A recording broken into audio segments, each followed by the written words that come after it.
Working. Good morning. Hi, everyone. I'd like to call to order this meeting of the VTA Board of Directors. Is a special meeting for Friday, October 17th. Thank you to my colleagues for taking the time to attend today's meeting. Just a few reminders. In the unlikely event that we need to evacuate, our assembly area is in the parking lot at the corner of North First and River Oaks across from Starbucks. The nearest AED device is in the main lobby by the security guard. Restrooms are outside of the double doors. I'd like to note that we have Chairperson Lopez joining us remotely, and his location is noted on the agenda. I'd also like to note that Board Member Kamei is joining us remotely under the Just Cause provision of the Brown Act. As such, we need to maintain our quorum here in this room so she can participate, and we will start with a roll call vote on our action item, okay?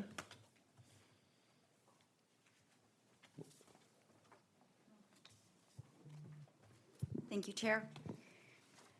Abikoga? Absent. Arenas?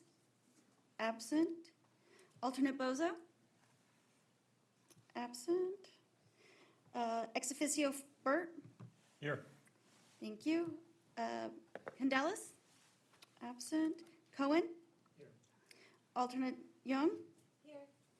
Foley? Here. Jane? Here. Kamei? I heard you.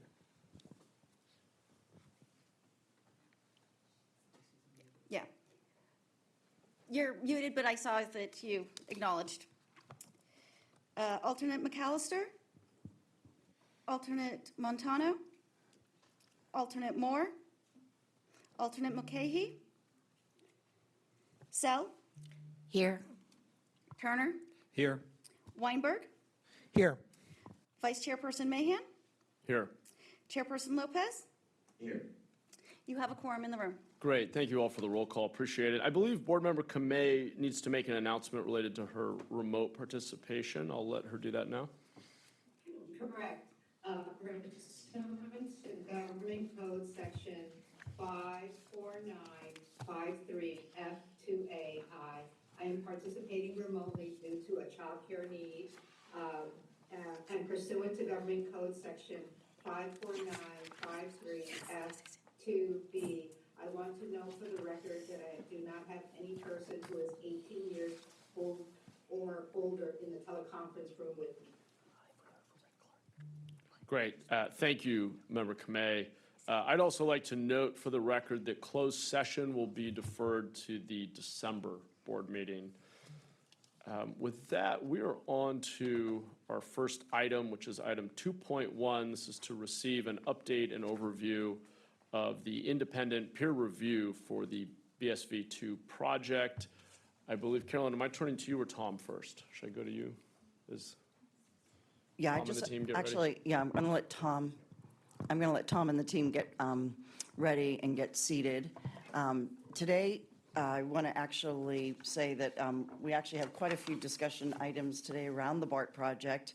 We want to have the time and the availability to have a good discussion because there are quite a few items. One is to really have a more in-depth discussion around the peer review. The BART Oversight Committee had a sort of cursory look at the peer review. We actually did send it out to the board, but we are going to be joined by the lead for the peer review. The peer review was, and Tom will explain this a little bit more, but something that FTA and VTA agreed to do. FTA worked with us in actually selecting the panelists and who was on the peer review, who we had on that peer review. They were very involved in how that peer review was conducted.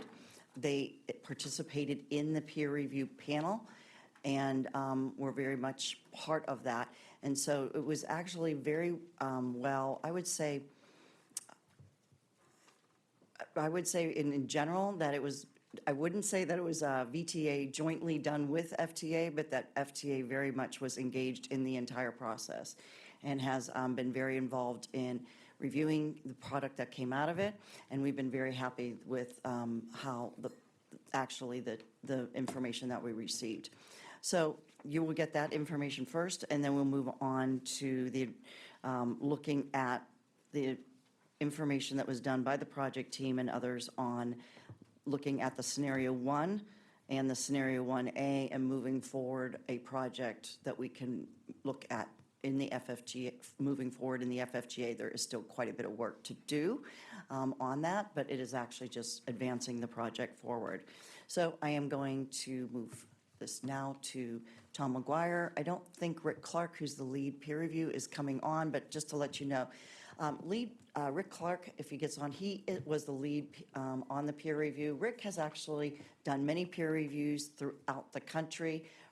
I've known Rick for 25 years. He has done projects for public agencies. He ran the Fast Tracks program over in Denver. Then he ran LA Metro's construction and capital project delivery for many years as the chief executive over there for the capital program.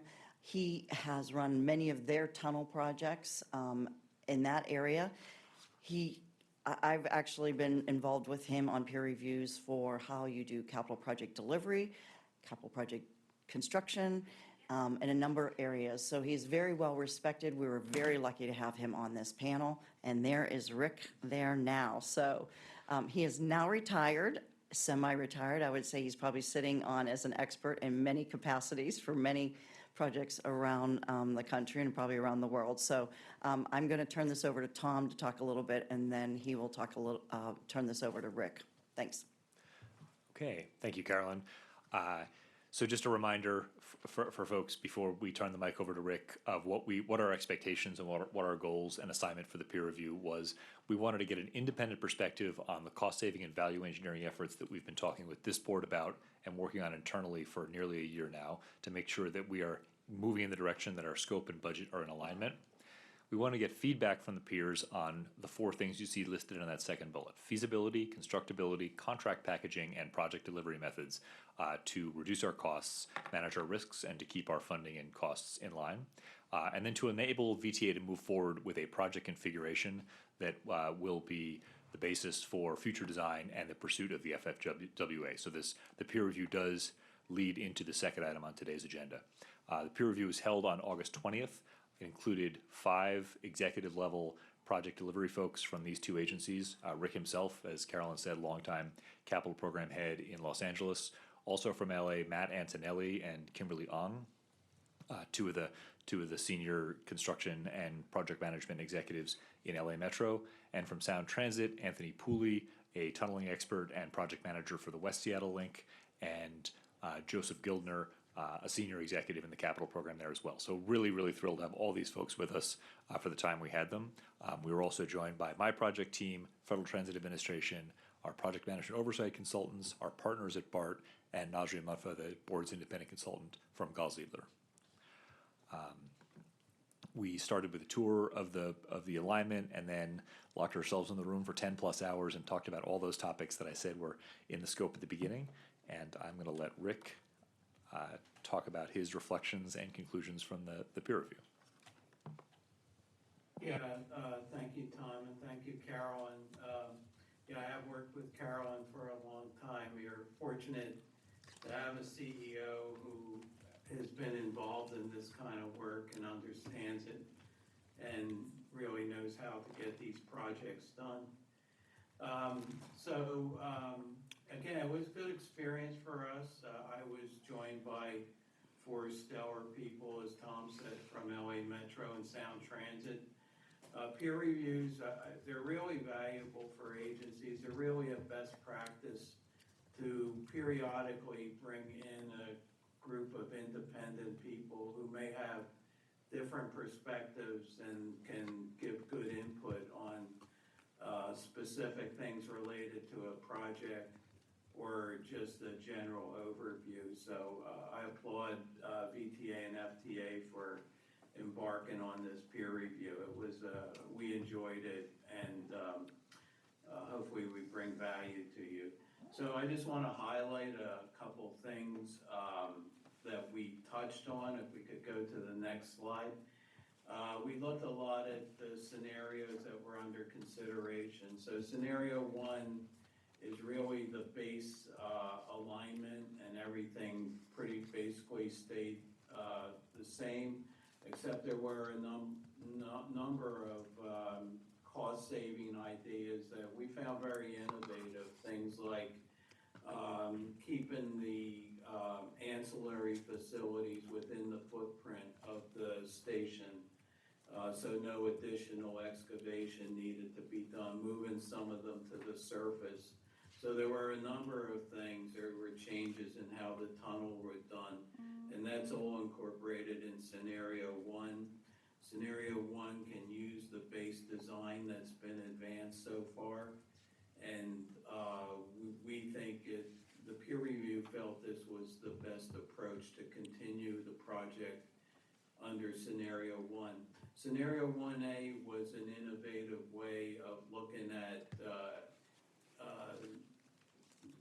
improving the schedule. You know, if you have one tunnel boring machine, why not add another? Because that's the critical path of the project.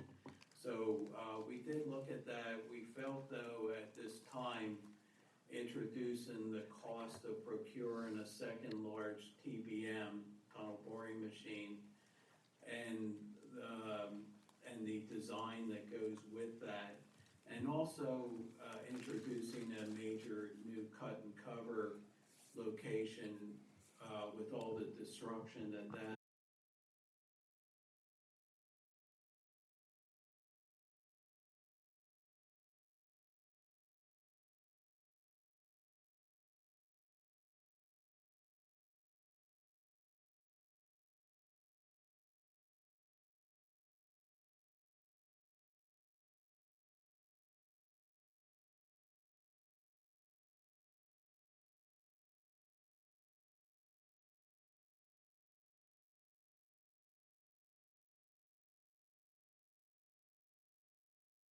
thing that's happened, particularly with getting the costs from the progressive design builder and market conditions, that this is something that VTA needs to continue to pay a lot of attention to, that an updated cost estimate and risk refresh in conjunction with FTA should be done. I believe that's planned, so that's a good thing. But it's very difficult to pinpoint these costs for such a large, complex project. The ability to get further cost savings by some of the things I mentioned earlier, physical changes, is going to become less and less as the project advances. However, since the project's gone into a heavy period of bidding different contracts, we think the focus should be on how do you reduce the risk of the project to contractors. And if you reduce the risk to contractors, you presumably reduce the cost that they will bid. So we mentioned a number of things that can be done to give assurances to contractors. There's things like shared risk pools. Caltrain actually used that very successfully in their electrification project. In other words, they had a pool of money, and if it wasn't all used, it was split between the owner, in that case, Caltrain, and the contractor. So that's one thing that could be done. That could be done for specific things like ground conditions. Ground conditions, you could test the ground as much as you can, but it always seems like the one problem area you missed, and that can lead to disputes. Well, rather than have a dispute, have a pool of money that will address those conditions and adjust it accordingly. There could be shared risk. One example we mentioned was inflation. So this project's going to go on, let's say, for a decade. How can anybody realistically estimate the cost of inflation over that time? Well, if all of that risk is put on the contractor, they're going to put a lot of risk money into that bid for inflation. Whereas if VTA shared the costs, which could be measured by a number of indexes that could be discussed with the contractor, then that could be something that could be shared, and they won't put in the extra risk money for it. Of course, VTA then would take on some risk if inflation is higher than anticipated. But again, you're going to probably pay for that either in the bid or the actual costs. So, those are some of the things we pointed out. The one-on-one meetings are critical. These are meetings with contractors where they can suggest cost-saving measures uh, that you may not have thought about. I know this project has been studied pretty diligently. Plus, you've already had a contractor on board with the progressive design builder, so you probably got a lot of benefits from a contractor's perspective on what things that should or should not go into a contract. But again, the one-on-one meetings are a way for you to get to know the contractors and for them to get to know you. So those are things, that we suggest, and a lot of them, I'm sure your team has probably thought of already. So where are we at? We know that the VTA was not able to come to an agreement with the progressive design builder. In some ways, that's not surprising. The reaction to that is to break up that big, large contract into smaller packages. And that's actually a pretty standard way that owners, when they get bids that are too high, the reaction is, well, take that big contract and break it up. Breaking it up into smaller contracts reduces the risk for those contractors. These big, huge lump sum contracts, they're so large and complex. It just, if a contractor, if things go wrong on that project with such a large contract, the contractors could suffer severe financial impacts to their entire company. So it's not surprising they put in a lot of risk money to address those risks that they're taking on. And by breaking it up, you'll attract more bidders. Plus, again, there won't be as much risk that they put into their bids. So I think it's a good approach to back off and to break it into smaller contracts. However, there are some risks that come with that.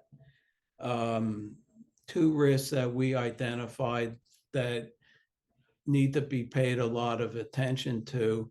The first one is that the initial progressive design builder purchased and acquired and specified a tunnel boring machine, a 53-foot diameter boring machine, which VTA now owns.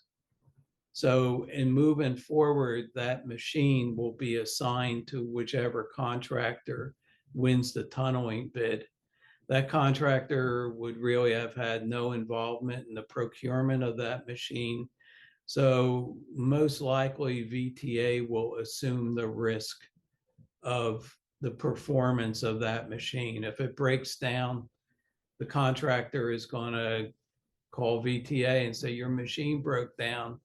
What do you want to do about it? So it's a significant risk, and it's not an approach that in Los Angeles or Seattle we would assign the contractor to acquire and operate the machine.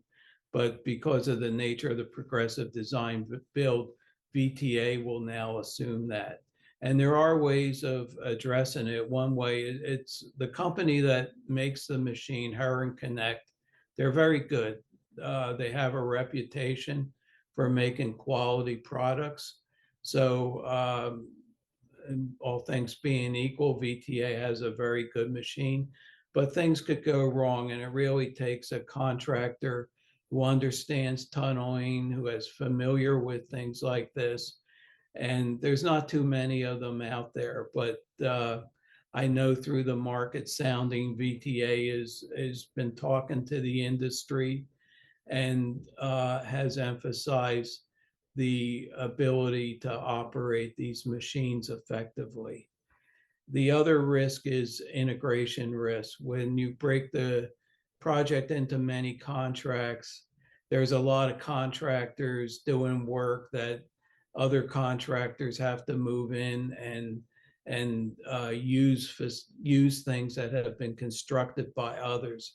And there's so many of these interface points that it's tough to get a handle on. And there's a lot of examples. I won't bore you with them, but I've always, what happens when you turn on the switch and nothing happens. It's usually related to some integration risk. And there are two ways to address that. You can have there's contractors who are very good, particularly in systems integration, but you pay for it. So we asked to really pay a lot of attention to the systems integration aspects of the project, even looking at hiring a high-level person to be part of your organization and to, again, pay a lot of attention. It can be done. I mean, I've done it on a past project. Of course, that was a long time ago when everything was analog, or most of it was. But there were a lot of challenges to it also. But it can be done. Again, a lot of attention needs to be paid to it. Next slide, please. And I won't dwell on this, but we all felt that the VTA BART partnership was critical to the success. I managed a project where we had a joint, it was managed by two different agencies, the transit agency in Denver and the state DOT. And after we did the bidding, we talked to the bidders, and they both said that they felt that the partnership between the agencies was the most critical thing they saw in minimizing their risk. Going into it, the word was out that the two organizations didn't like each other. They weren't going to be able to work together, and that would slow down decision making. But they saw through the one-on-one meetings that that was not the case, and they took out a lot of their risk money. I do believe that BART and VTA have a good relationship. I was out on the project a few years ago, and I have to say I was very impressed by the BART people and the level of cooperation and support they were given to the project. And I know that will continue. Both sides have good people who are committed to making this relationship work. I know there's some hang up right now on the Newhall yard and some disagreement on what's actually needed. It's not uncommon to have disagreements on technical things that occur through the project. But I know, however, it's decided that both sides will still come out committed to making the project successful. And finally, there's a lot of momentum with the early construction. There's nothing like construction to make a project success. In Denver, we had a saying, build as much as you can, as fast as you can, till it's all done. And every decision was measured against that motto, so that every decision was to support construction and continuing construction. I know when I had a bad day on a project, I would call a project manager and said, take me out there and show me what's being done. And I'd encourage you all to go out and look at what's being done at the West Portal area and to make every step to continue that momentum. So I'll be hanging around for questions, and with that, I'll turn it back to Tom. Okay, thank you so much, Rick. I hope you got from Rick's point of view as the peer reviewer. We also want to share our point of view as the ones being reviewed. So there were a lot of subject matter experts in the room, a lot of experienced people on the VTA side talking to peers and people we could learn from on the panel. And we're just going to walk through in the next few slides what we learned, what we heard in detail, because there were so many great pieces of advice throughout the peer review, which is in your packet today, that we want to make sure that you understand that we understand the findings and that we're trying to implement them. I'll do the first slide, and I think this gets to the last two items that Rick mentioned. He talked about the importance of positive momentum and not letting decision-making or uncertainty about steps forward slow down the construction progress we have right now.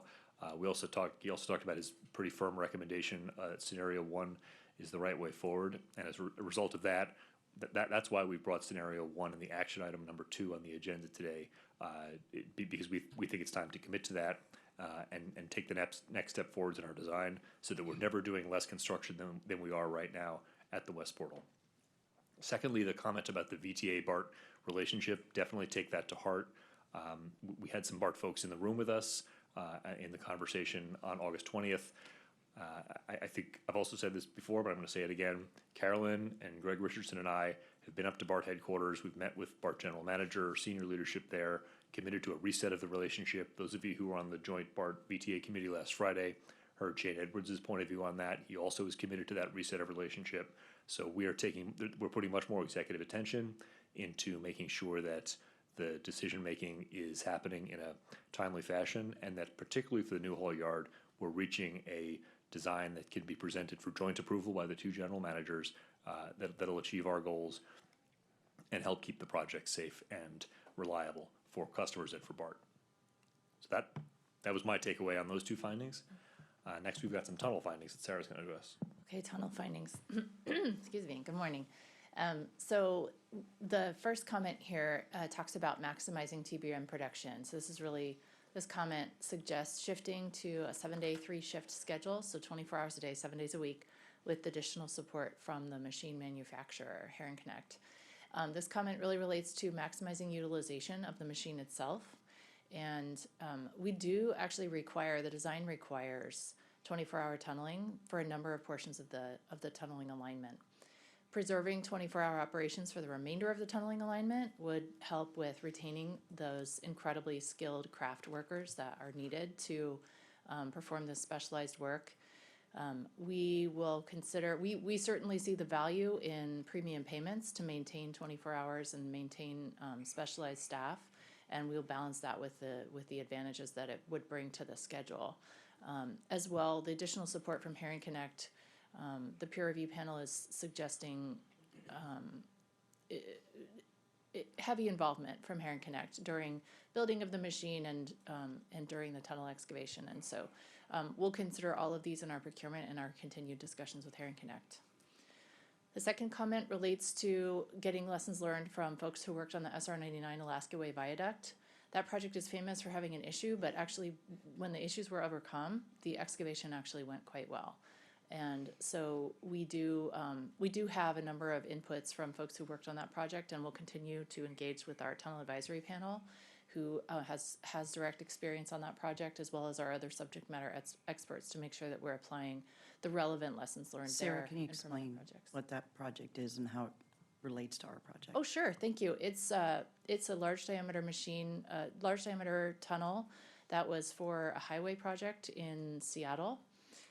It is slightly larger than ours, so they kind of took the biggest one on this coast. But and there are some differences in the ground that it went through, and there are some differences in the way the machine went together. But there are some similarities as far as large diameter machine operation. And just, I think there were a lot. It happened quite a few years ago, probably over a decade ago. Yeah.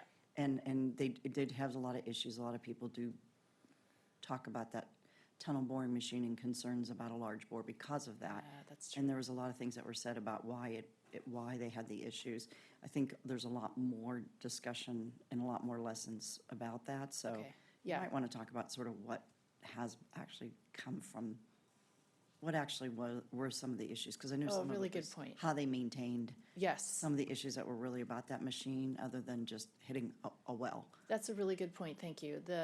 Right, there was a physical obstruction, but the major difference between that machine and our machine is based on the way the contractor wanted to operate that machine. Heron Connect refused to build that machine. So it did contain parts. It was a Hitachi Zosen shield. It had parts and pieces from a number of different manufacturers, but it wasn't actually truly designed and built by Heron Connect. So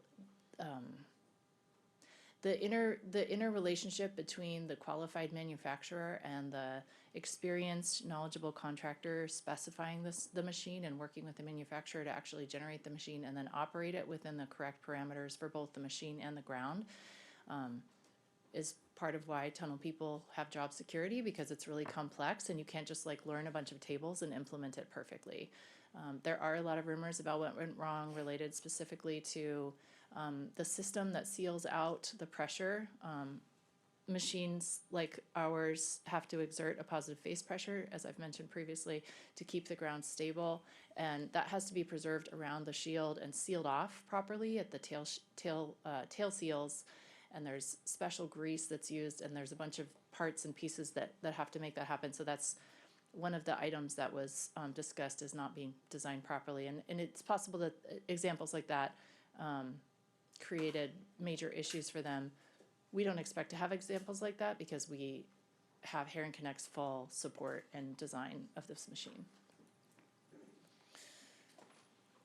Okay, the next point is related to discussing further with KST the installation of the tunnel. So the CP2 work, or the subset of CP2 work that would be the tunnel.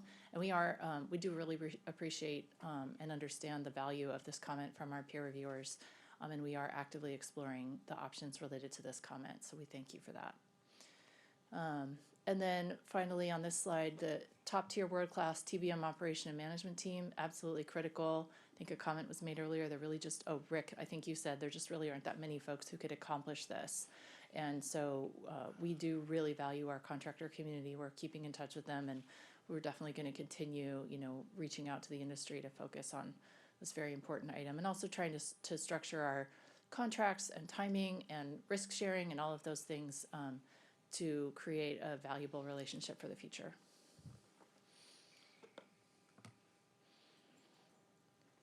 Oh, this is me too, right? Okay. Thank you. Minimizing TBM reassignment risk is this next comment, and this is spot on and relates to items that we've been monitoring for some time. There is HK has committed to some things related to how fast the machine penetrates through the baselined ground, the ground that's been characterized for the project, that are not valid if the contractor is terminated or partially terminated. Again, this relates back to the very important relationship between the manufacturer and the skilled contractor with proper experience in the industry and in the ground, and the confidence that Heron Connect may or may not have in the contractor's ability to properly execute the work with the machine. So what we are doing is discussing with HK the possibility to re-implement guarantees such as that if we are able to go through a process that gets us an equally qualified contractor. Risk sharing items, this also goes back to Rick's comments. We certainly are actively looking at how can we de-risk the contractor so that we're not having them pre-price items into the bid price, and that VTA does take on some risk, but then we only pay for it if it's actually realized rather than prepaying for it.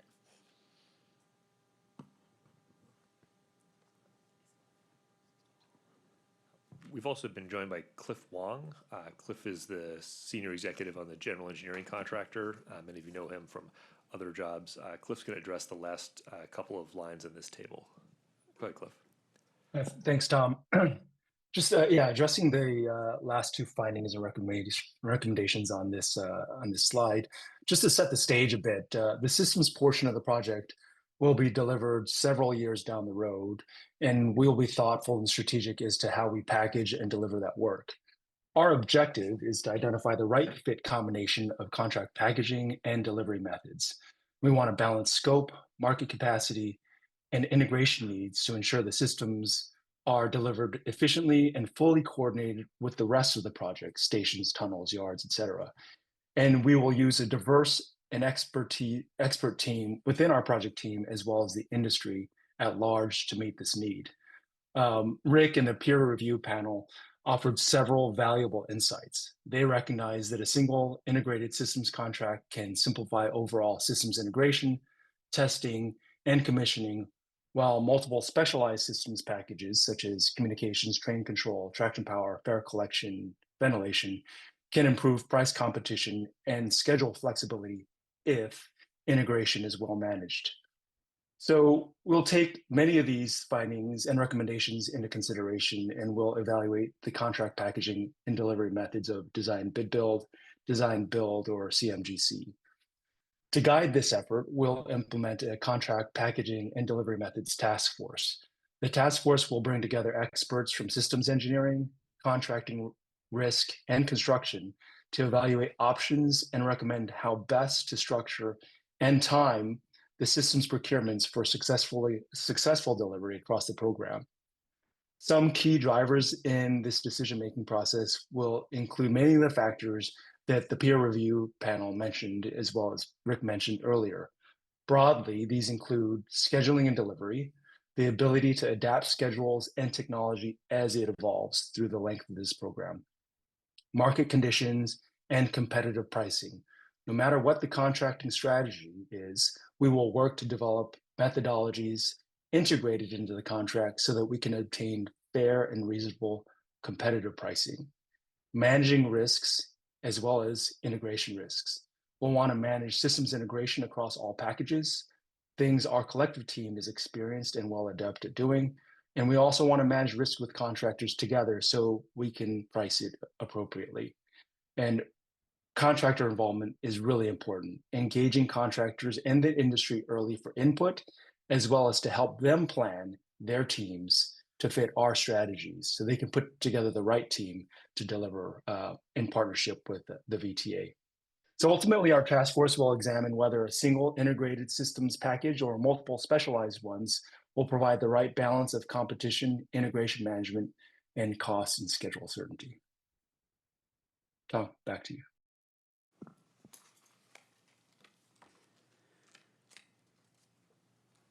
All right, so good morning, everyone. I'm going to take this next slide here to build on what Cliff was just talking about and also what Rick was describing earlier. We also got some really great feedback on considerations as part of this packaging and delivery assessment for the remaining scopes of work, which would be the stations, the track, and the yard.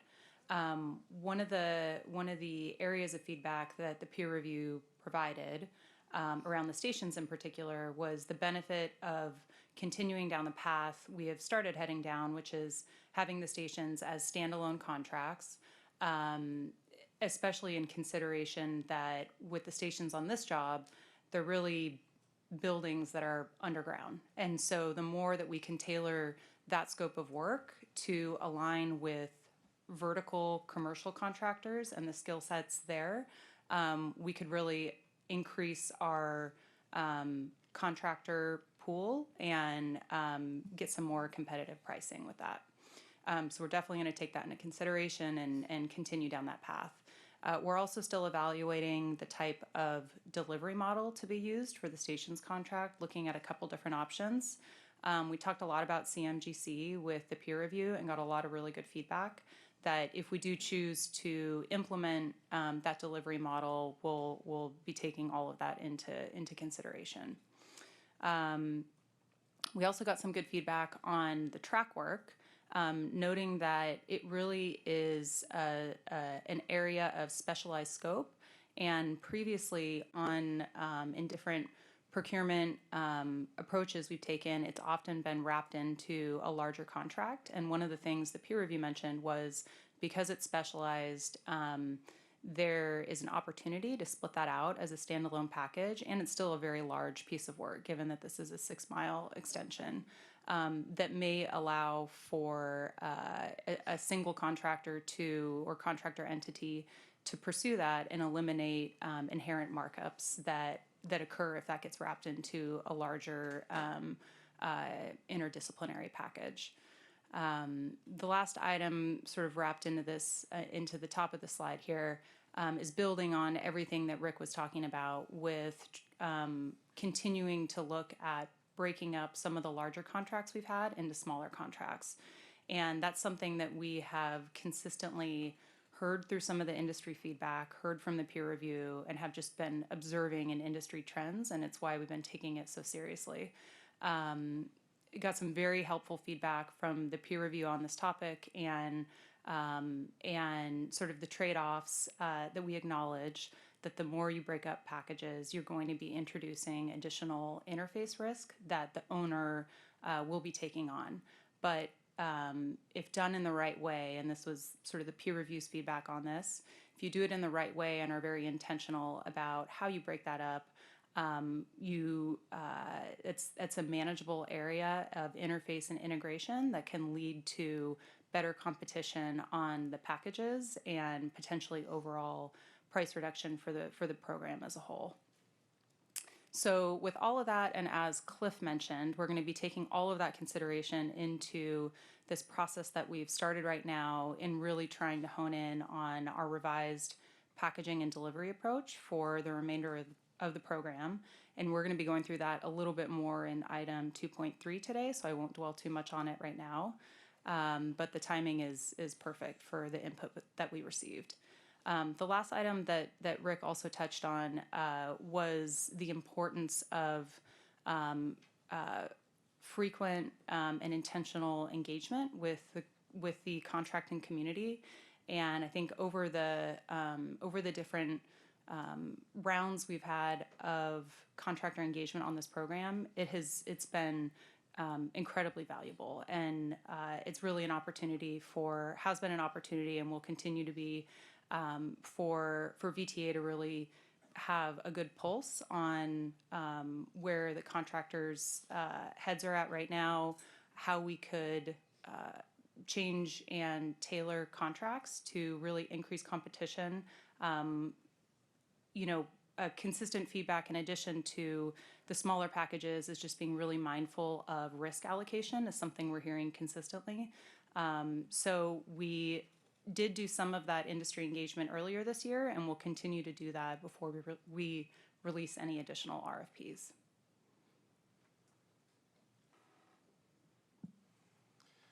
Okay, so I will talk on the first item here, following on the risk theme.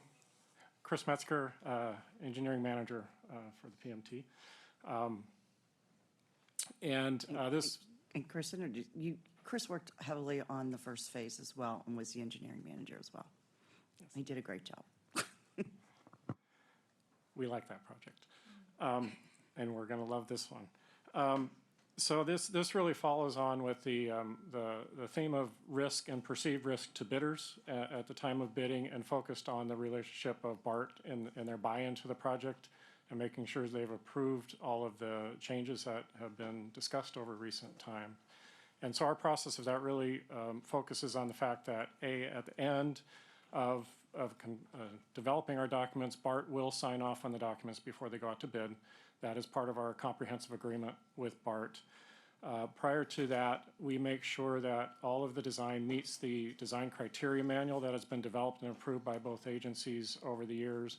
And then anything that's changed gets formally approved through a request for variance process that we work through with BART, and gets fully signed off by both entities as we move forward. So both entities are moving forward in sync on all the design criteria.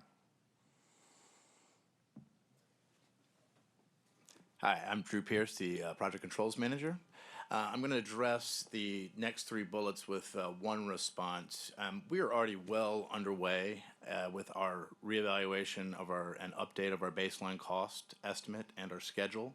Not only are we updating the baseline cost estimate according to advancing design for some of our cost savings measures, but I think most crucially, we've started a bottom-up risk assessment to inform our project contingency. And we understand just how important and crucial that is to aligning that to market conditions. So we're taking that recommendation from the peer review very seriously, and we're already well underway. And this contingency includes not only our cost-based contingency, but also ensuring that in our schedules we have the right amount of float and schedule contingency as well. And as well as that, we are looking at other projects to ensure that we are comparing and reviewing the professional service cost estimate and burn rate. So in terms of reviewing the major cost differences with KST, we're taking a really hard look at the VTA estimate, and particularly those areas where we have the greatest discrepancy in those estimates. And we're developing a variety of risk mitigations to make sure that we are addressing those through some of the things you've already heard mentioned here today, like various contract packaging alternatives, addressing commercial terms, and just ensuring that we have particular risk mitigations to address those market conditions.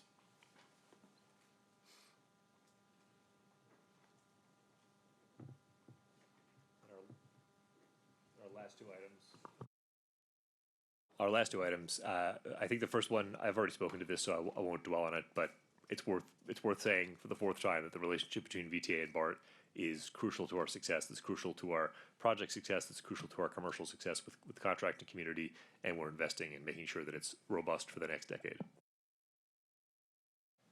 And the last item now deals with safety and specifically on the station calculations, but it's part of a broader effort in reassessing and reviewing all of the codes and standards to which we are designing and making sure we're all in alignment going forward and making sure we're using the latest that is appropriate to be used. We're working that through our Fire Life Safety Committee, which reviews all of safety issues on the project and is in part included is San Jose Fire and BART specialists on safety, as well as CPUC gets involved, and they will be the final signature for safety on the project.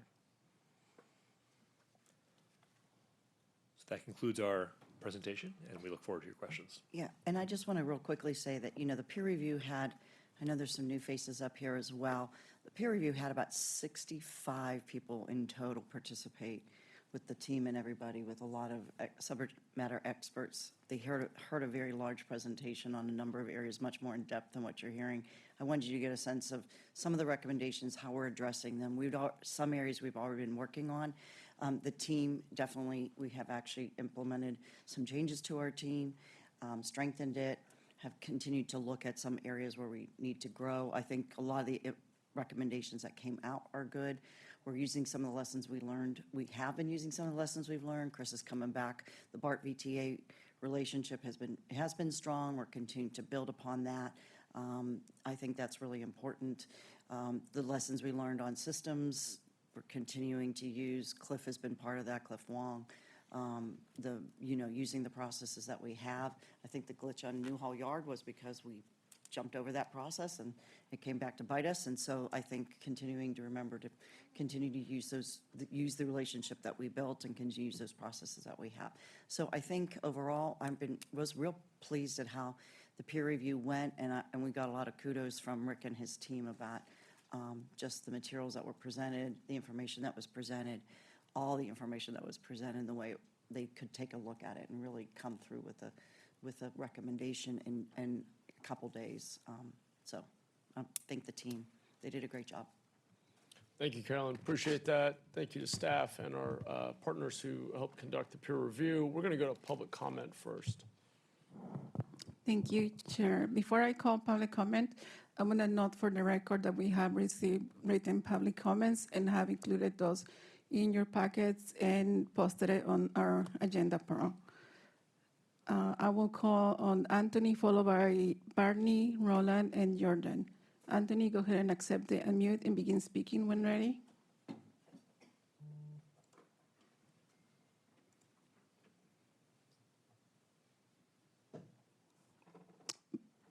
My name is Barney Smits. I'm a licensed professional engineer.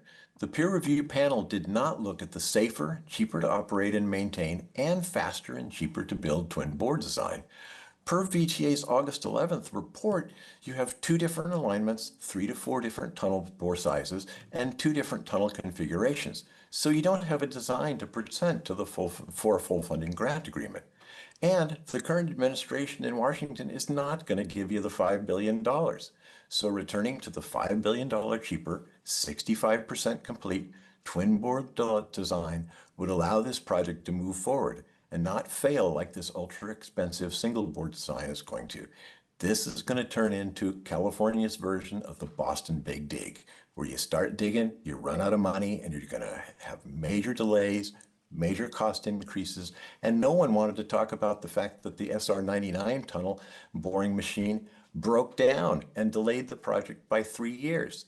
Thank you. Next is Roland. Begin speaking when ready.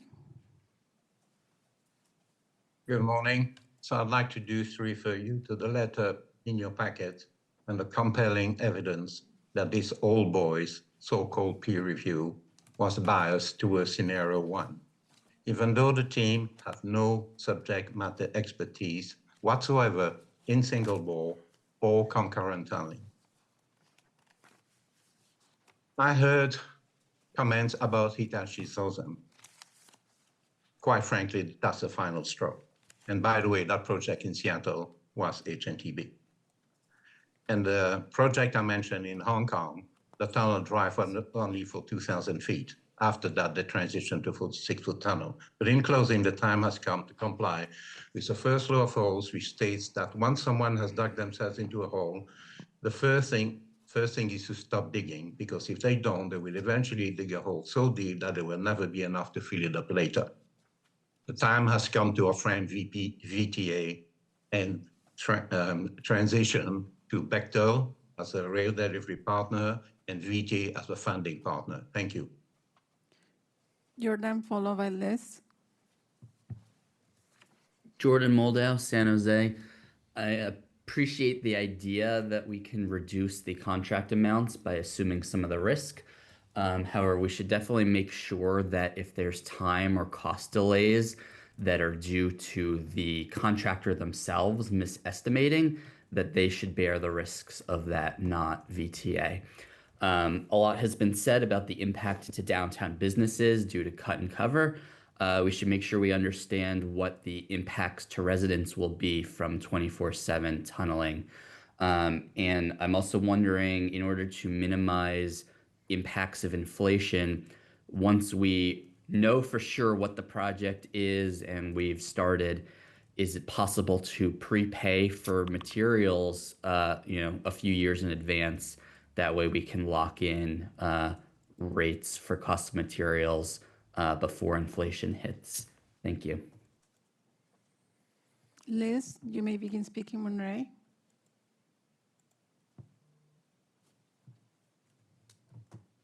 Liz? Good morning. Yes, this is Liz Ames, your BART director. And my questions continue from our Friday joint VTA BART meeting. But we do need an independent perspective to get the actual cost of the project. And what VTA is doing is skipping or jumping over the Gall-Ziedler estimate of cost and schedule for option 1 and 1A. I am not sure why VTA would do this, but then in the peer review, it does talk about VTA is going to come up with an estimate after we select a scenario, which I think is not best practice. And in fact, the peer review does talk about going back to KST and finding out the root causes of the cost increases and the risk, which is what I asked for on Friday. So I plead this VTA board to reconsider proceeding right now. Thank you. Anthony, followed by Scott. As a previous speaker mentioned, VTA only presented the peer review panel with scenario 1 and scenario 1A. Both of these rely on the flawed megabore design. VTA has been manufacturing consent for this due to downtown interests that don't want 2 blocks of disruption, which is nothing more than Union Square experienced in San Francisco in the recent Central Subway construction. We haven't seen a reevaluated baseline cost or schedule for this. And with BART's rejection of the elimination of their maintenance yard, the project is already over the public budget. The peer review report really highlights the TBM risk of VTA providing this TBM. It's unfortunate that management had you go ahead and order this $76 million machine back in 2023. According to the schedule you'll see later on, that's going to sit in storage for 4 years now. During that time, there's no reason that we couldn't be going out to other designers, other contractors, looking at a more reasonable sized 40-foot single bore TBM or twin bore, as Gall Ziedler has recommended in dozens of reports, and taking that opportunity to try and preserve the billions of cost savings available. Thank you. Scott, you may begin speaking when ready. Yes, my name is Scott Mace. You may have seen me on the 11 o'clock news 10 days ago in the Embarcadero Station with a tunnel fire / smoke. Got me thinking very much again about the San Jose project and the narrowness of the platforms, which is all a part of the necessary reevaluation or finishing of the evaluation of the twin bore proposal. All I can say is I'm glad I wasn't on that San Jose platform when this particular emergency happened. I urge you to look into that and to slow this process down. I know time is our enemy, but safety has to trump all. Thank you. That concludes public comment, Chair. Thank you. All right, coming back to the board.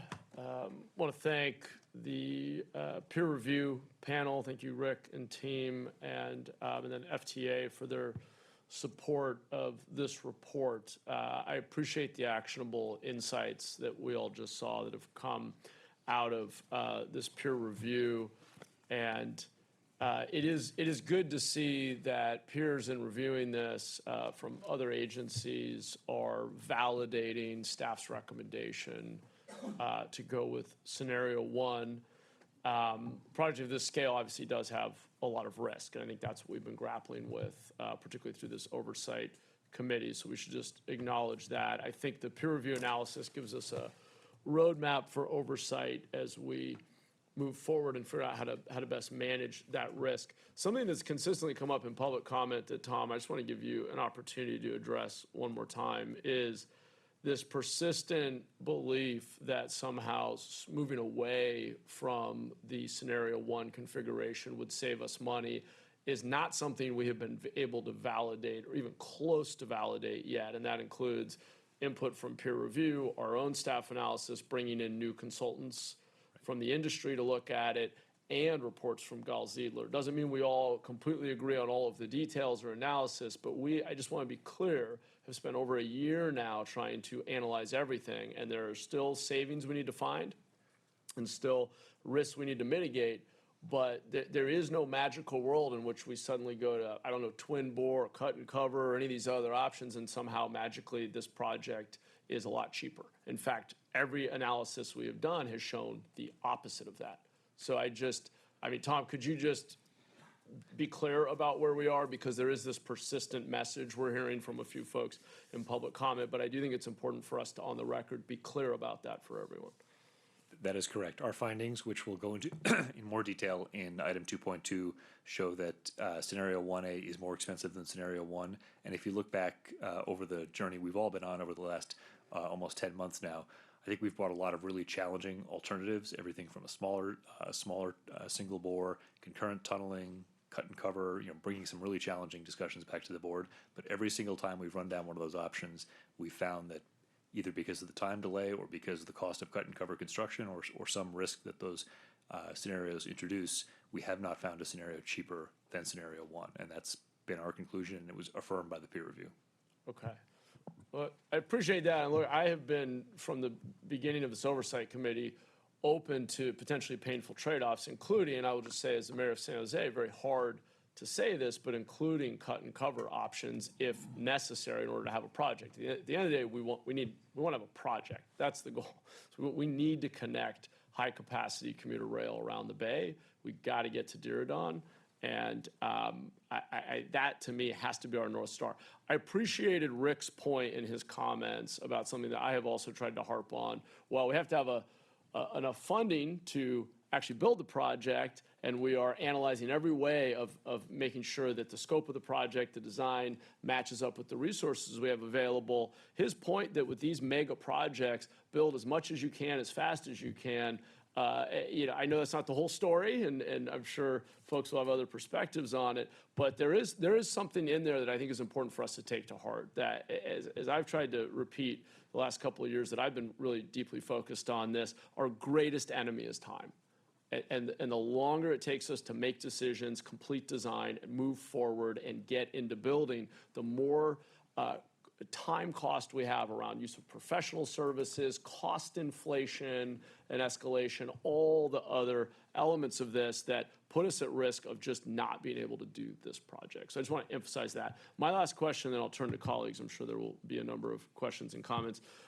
Tom, based on all of the insights from the peer review, can you share how you will report back to the Oversight Committee and Board regarding the implementation of the many recommendations we've gotten from the review panel?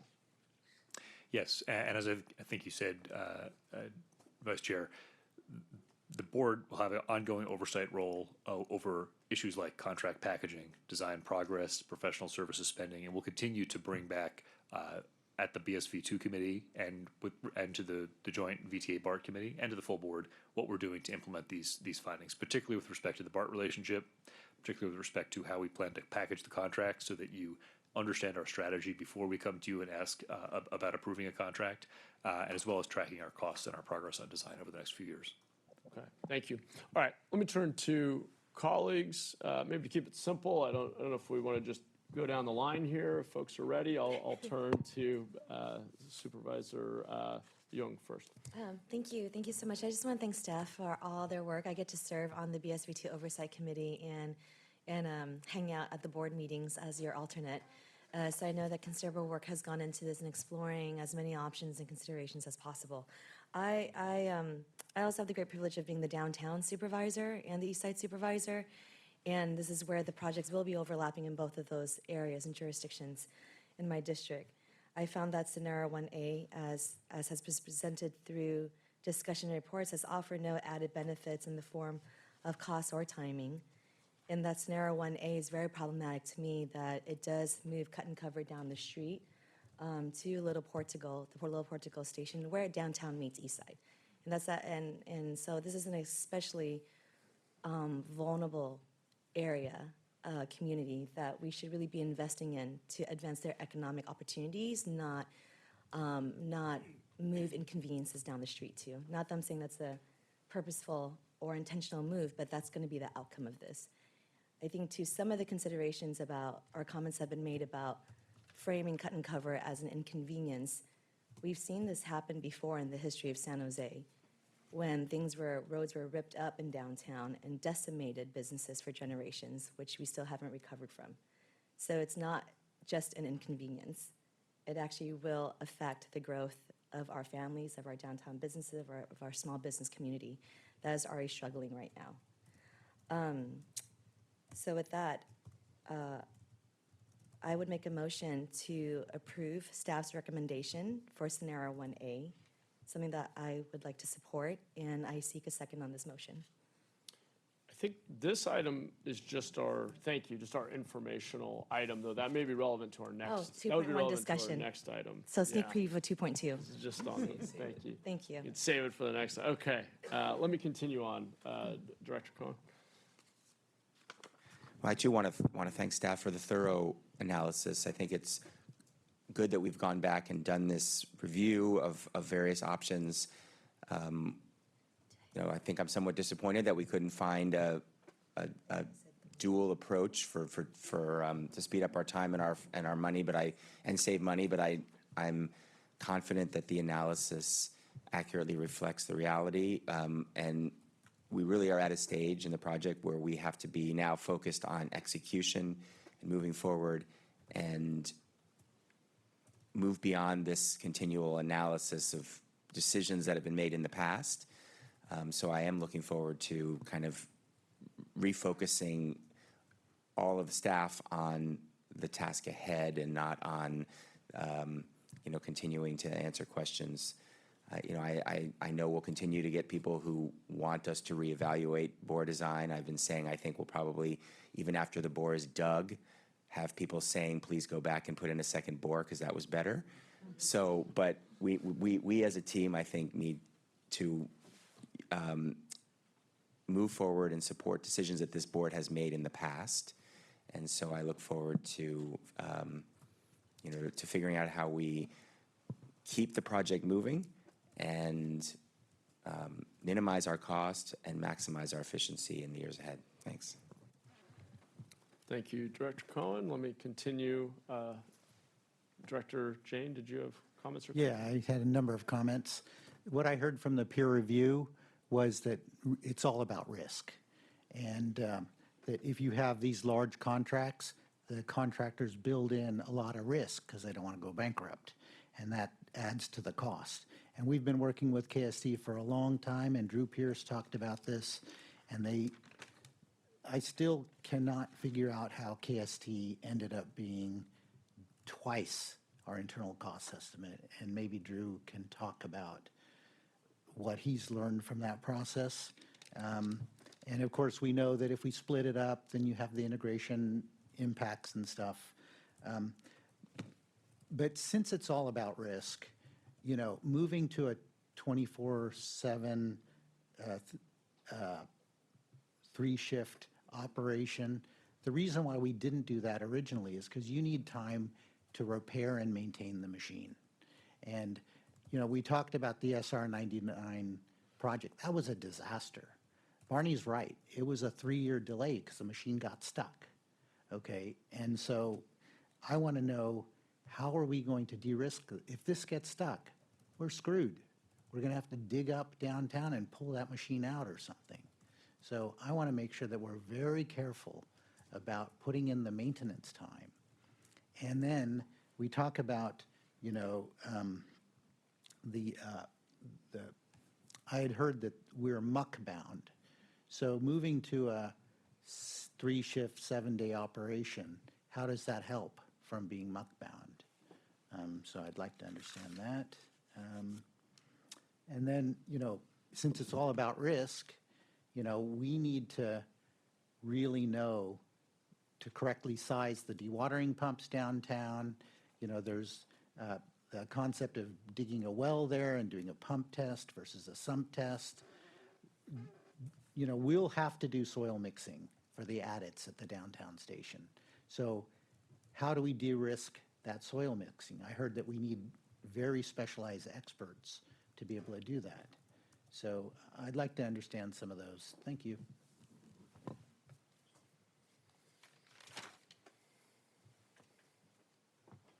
Thank you, Director Jane. The 24/7 comment is absolutely exactly what I said. We need to make sure that we're maintaining the machine, so totally agree with that.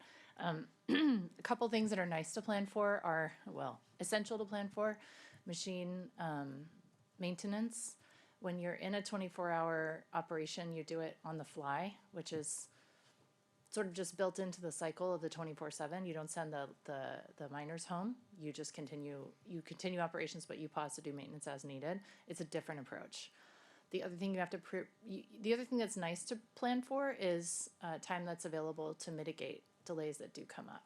So if you're already excavating 24 hours a day, 7 days a week, you can't then add a shift to accelerate the tunnel operation. So these are all considerations that go into the plan for the contractor to execute the work. Other things that they're considering: labor availability, labor interest in working, how long the labor wants to work, 8-hour shift, 10-hour shift, shift differential. There's enough labor for all the different shifts. There's a lot of things that go into it. So I think I just want to say, with regard to that, we are not planning to dictate to the contractor the means and methods to execute the work. We will not be telling the contractor, here's the shifts that you need to run, because then we own that risk. It is the contractor's responsibility to run that. We can put incentives in, and we are absolutely thinking of putting incentives into the tunnel contract to motivate the contractor to complete the tunnel on time or early.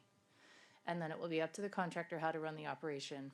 We also plan to implement an operations and maintenance plan with the TBM that will be fully reviewed by VTA and approved to confirm that wherever the risk lies, the contractor is properly operating and maintaining the machine, including maintenance, including scheduled maintenance, right? Regular scheduled maintenance, and we can go into more detail about KST's plans for that, which we feel confident about based on our review. So I guess I'm just saying I agree with you, and we're watching that for the 24 hours. And then with respect to your question about soil downtown, I'm going to give a broader answer. We have put pause on any further design work on things like stations or station boxes until we can get the threshold question of what is the configuration we're moving forward. The reason we're asking for that affirmation today is so that the team that Chris is putting together, the team under Cliff Wong's direction, can get into the details and answer those very questions. But we really can't answer those questions until we get a design process started.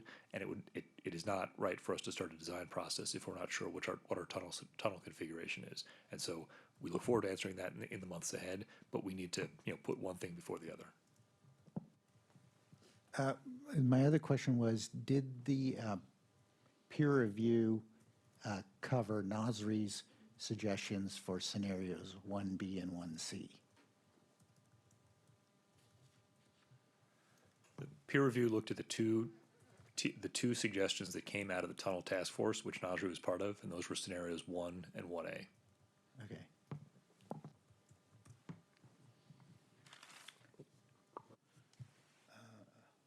Okay, I think Drew was talking about looking at the internal cost estimates.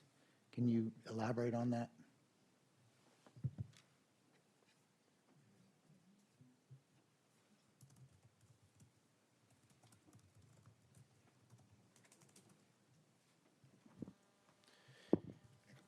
I think, as you've noted, we are taking a look at where the biggest discrepancies are in the contract, and we know that these contractors, especially when the contracts are of this scale, price in a lot of risk. So what I'll say at this time is that is where we are focusing our efforts, and we'll continue to report out as we find risk mitigation strategies, including commercial and contractual packaging ones, to address those discrepancies. But that process is still underway. Thank you. Thank you, Director Jane. Let's go to Director Weinberg if you have any comments or questions. Yes, thank you, Chair. Along with my colleagues, I want to echo the sentiment of thanking you for all the work you have put into this. I think the peer review is very important. I found it very persuasive. The peer review did talk about KSD in a number of areas, but I have to say that since I've been on the board this year, the most stunning thing that I have seen was KSD deciding and VTA deciding that we had to sever the relationship and walk away. I mean, you had a contractor walking away from a $12 billion contract. That does not happen very often. My question is whether or not the peer review looked into that at all, and how do we make sure that in dealing with new contractors, the same thing doesn't happen? I mean, it's bad enough that we weren't able to work, for example, KSC. I imagine a scenario where we get a pilot to dig in, and then there's another disconnect between what the VTA thinks the project should cost versus what the contractor thinks the project should cost, and we go through the same thing again. How do we make sure that that doesn't happen? Has that been addressed by the peer review? What have we learned?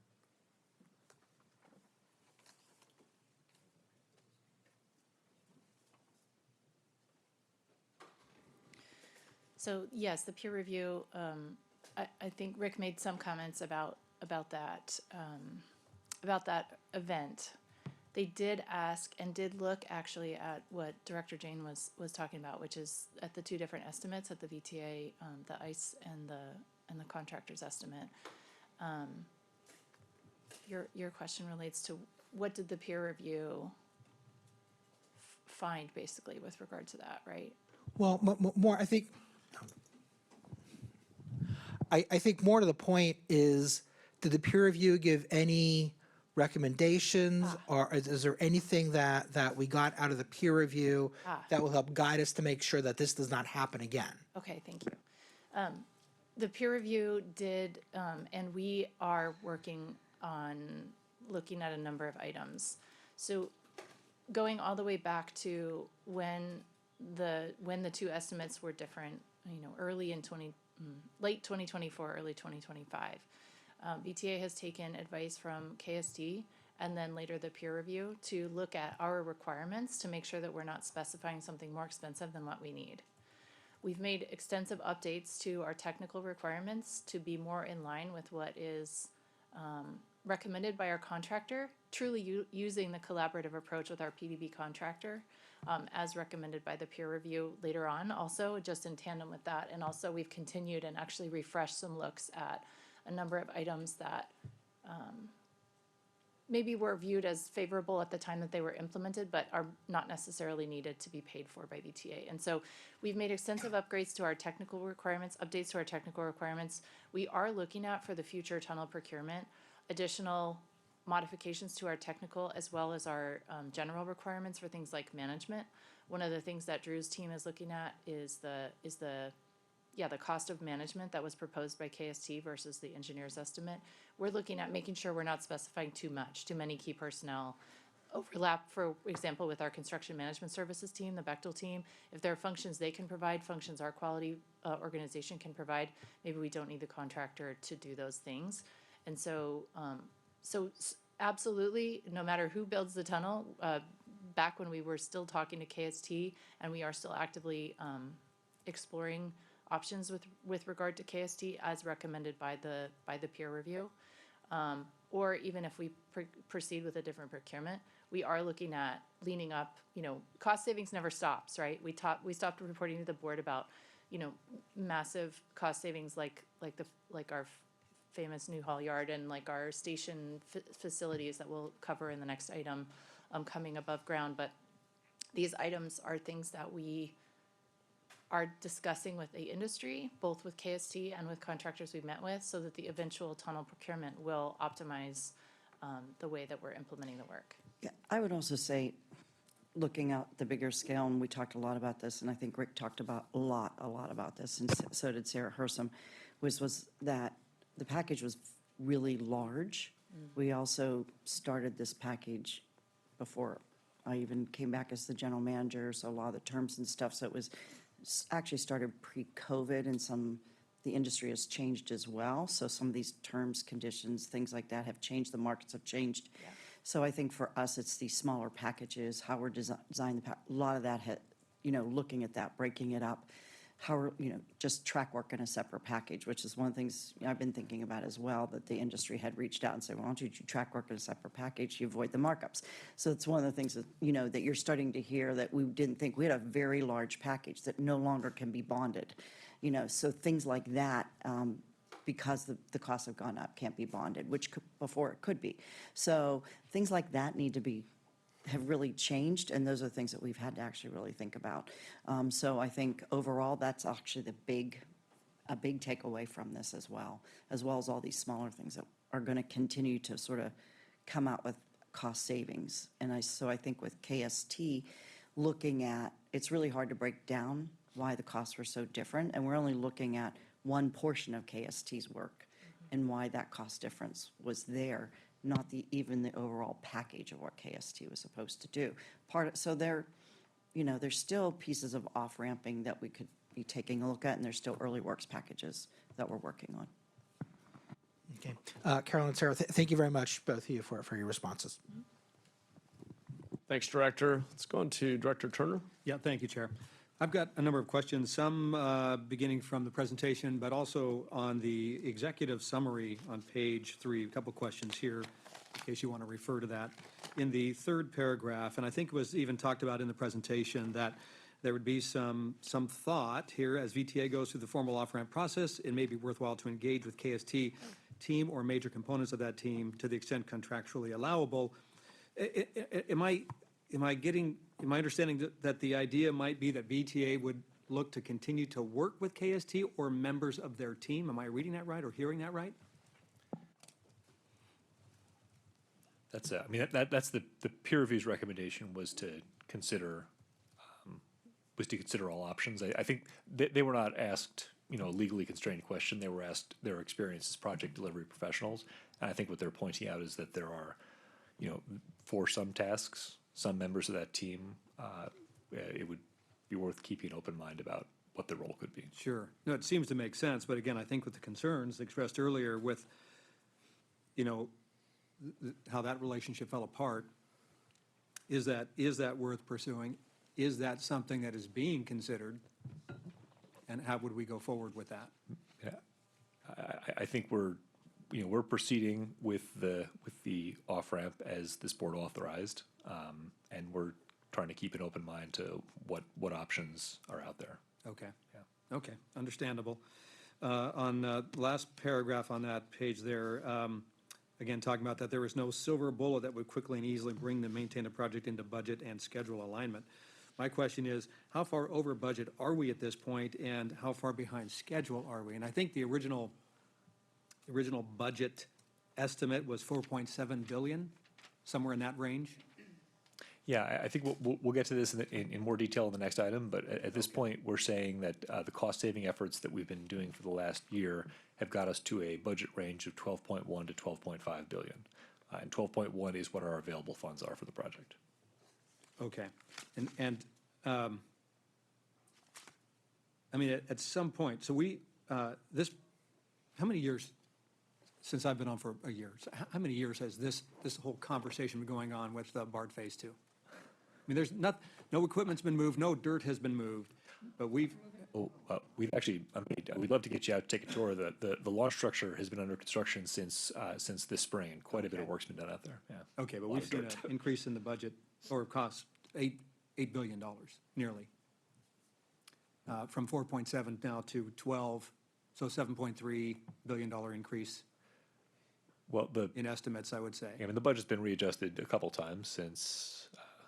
Actually, don't remember, Carolyn, when the first number came out, but the budget has been the same since October 2023 when the cost estimate was adjusted in 2023 when we realized the jump from 9 billion to over 12 billion, and we are trying to hold to the resources we have available to us right now. The difference is that we have work underway and we have contractors moving dirt. Okay. I think Rick Clark made comments about inflation. We're certainly going to do that. We have years to go on this project. I mean, are we possibly looking at a price tag of $15 to $20 billion? I mean, are you saying we can hold this to $12 billion throughout the rest of the project? So that's what our cost estimate is, and the answer to that is yes, but it's a qualified yes. Yes, if we continue to make decisions, get contracts out there, get contractors locked in at prices that are valid today so that we don't lose any more time. Okay, got it. There's also talk about, again, this is very specialized work, so with that, there's a limited pool of contractors that can do this kind of work. So even with the contract packaging that was described, is there still a limited pool of contractors that can do that work, even if you break that work down? Absolutely, yeah. You have to have the appropriate expertise in order to efficiently build it and safely build it. And that's why the industry outreach is so important. That's why the conversations we've been having with other contractors are so important, because early contractor involvement really can help shape a contract to ensure that it's attractive for bidders that are qualified to do the work. There are certain items of work that are potentially unsafe if you don't get a qualified contractor to do them, so. But when you break it out, though, there's a limited pool who can do the tunnel work. Yeah. But if we break out packages, we would have more competition in the other areas that we wouldn't have had when we combined it. Oh, I see, okay. Previously. Right, that's an excellent point, thank you. Okay. The station work, for example, vertical contractors could proceed, could build a station, even if they couldn't potentially build the tunnel adits with Okay. connecting passengers to the tracks and the platforms, right? Right. So that's one of the items that our contract task force has been looking at, which is optimizing, and I think Carolyn mentioned earlier, separating out the track work. Tunnel contractors basically just about, I think there's one that it will also delightfully install track work and do it within their comfort zone. So separating things out is a way to increase competition, absolutely. Okay, got it. Okay, that makes sense. Thank you for that. You'd also mentioned in the presentation that to do the 24/7 tunneling, which makes sense for speed, but that we'd have to make premium payments for that. Premium payments are complex. Contractors who manage their labor forces have to make sure that they can live in the Bay Area and eat in the Bay Area.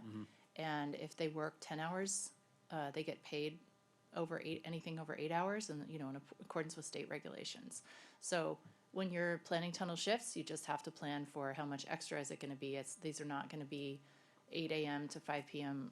workers with the 1 hour lunch break on a surface thing. If they're at the tunnel heading for 8 hours, but they need time to get back to the office and fill out the report if they're an inspector or a change and go home, you have to account for all of that. And so that's why the contractor manages all of that, but it goes into the cost and the schedule. But those aren't costs we've factored in just yet. Absolutely they are, yes. They are, okay, Yes. very good, very good. Okay, that's important to know, Yeah. thank you. And then also, one of the callers had made the comment about the fact that, hey, you've got to look at what are the impacts to residents with 24/7 tunneling. Have we looked at that? The tunnel is going to go by and you're not going to have any idea. Beautiful. The impacts to residents are going to be limited to the portal operations servicing the tunnel. Okay. We already have items in place such as absolutely no trucking on Sundays for residents near. We have sound walls, we have noise and dust and vibration monitoring and mitigation. Truck off-haul is limited to allowable hours in accordance with agreements with the cities of San Jose and Santa Clara. The portals are typically where that activity is going to be focused. I tried to do an academic paper one time on the vibration of a tunnel as it went by in California, and it was like you basically couldn't tell. Okay, I know we won't hear it in Morgan Hill, which is a good thing, but, okay, just concern for some of the folks in San Jose. Yeah. Also, there was a caller who made mention about the $5 billion from the feds. Is that, how are we managing through that? Yeah, we'll talk about that in item 2.3 in more detail today, but right. yeah. Perfect, very good, thank you, Chair. Great. Thank you. Thank you, Director. Let's go on to Director Foley. Do you have questions or comments? Well, when you're several people down, most of your questions get Yeah, asked that's right. ahead of time. So I'll just elaborate. First, thank you for your presentation. It was really helpful. And Rick, I see you're still on the call. Thank you for the peer review analysis. It was really important to see and hear from the peer reviews. I had questions about the 24/7 as it affects the neighbors. Happy to hear that it's not going to affect them or they're not going to notice it. I have serious concerns about the cut and cover too in downtown San Jose. We've been there, done that many years ago. It disrupted businesses quite a bit with everything that was going on in downtown San Jose, and this is in the 80s and 90s. We've had a lot of problems with businesses being affected, and we can't do that to the residents. We can't do that to the businesses. Some of them just recovering after COVID. So the whole idea that we would even consider that it is not viable in my opinion at all.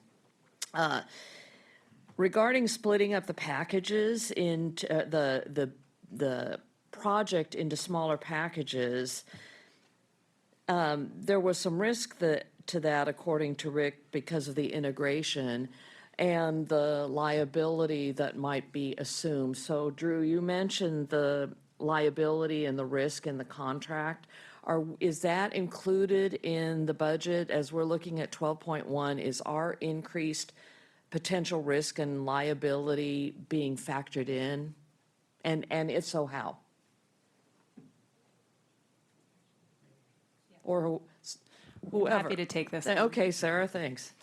I would say yes, and that it's a trade-off. You're going to pay for it, and I think, Rick and the peer reviews point on this was that you're going to pay for that interface risk either way. It's just a matter of if you're going to pay for it through the contractor and the contract price, or if you're going to take ownership of that on the owner side and have more hands-on management. So it is covered in the sense that, as we've been developing these different estimates, whether we're assuming it's a large contract and that some of that risk is going to be accounted for in the contract packages that are awarded versus on the owner side, it's really just kind of where you allocate it. So yes, it's covered, but I think we want to be really intentional and mindful of who is best to manage that risk, and then where we include that in the budget as a result.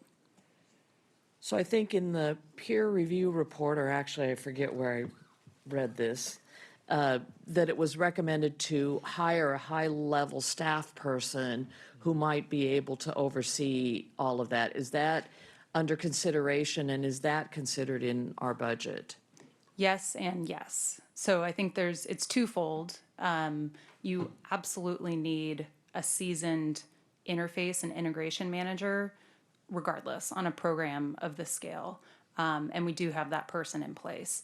In addition, I think Rick's point, the peer review's point, is that in the specialty world of systems, there's some unique skill sets and experience there that not everyone has. It's hard to find those people. And with how specialized that work is, and also how critical it is to maintaining schedule in the testing and commissioning phase, making sure that you have that right person on board. So it's both an overall program interface manager and also a specialized systems integration manager. We do have some senior systems integration folks we may be adding to that team if we go down this direction of breaking the systems contracts into 4 or 5 contracts, whereas before we've been considering it as one and really paying for that interface risk in the value of that contract. So again, we partially have that team on board. We'll probably be getting more folks on board if that's how we move forward with that packaging. And I would say the cost is covered regardless right now. I would say based on phase one, and Chris could speak to this as well, it's really important we have it no matter what, even if we can't rely on the contractor and contractors, and even if we have one major systems contractor, we have to have it as well because you just don't know where that's going to go.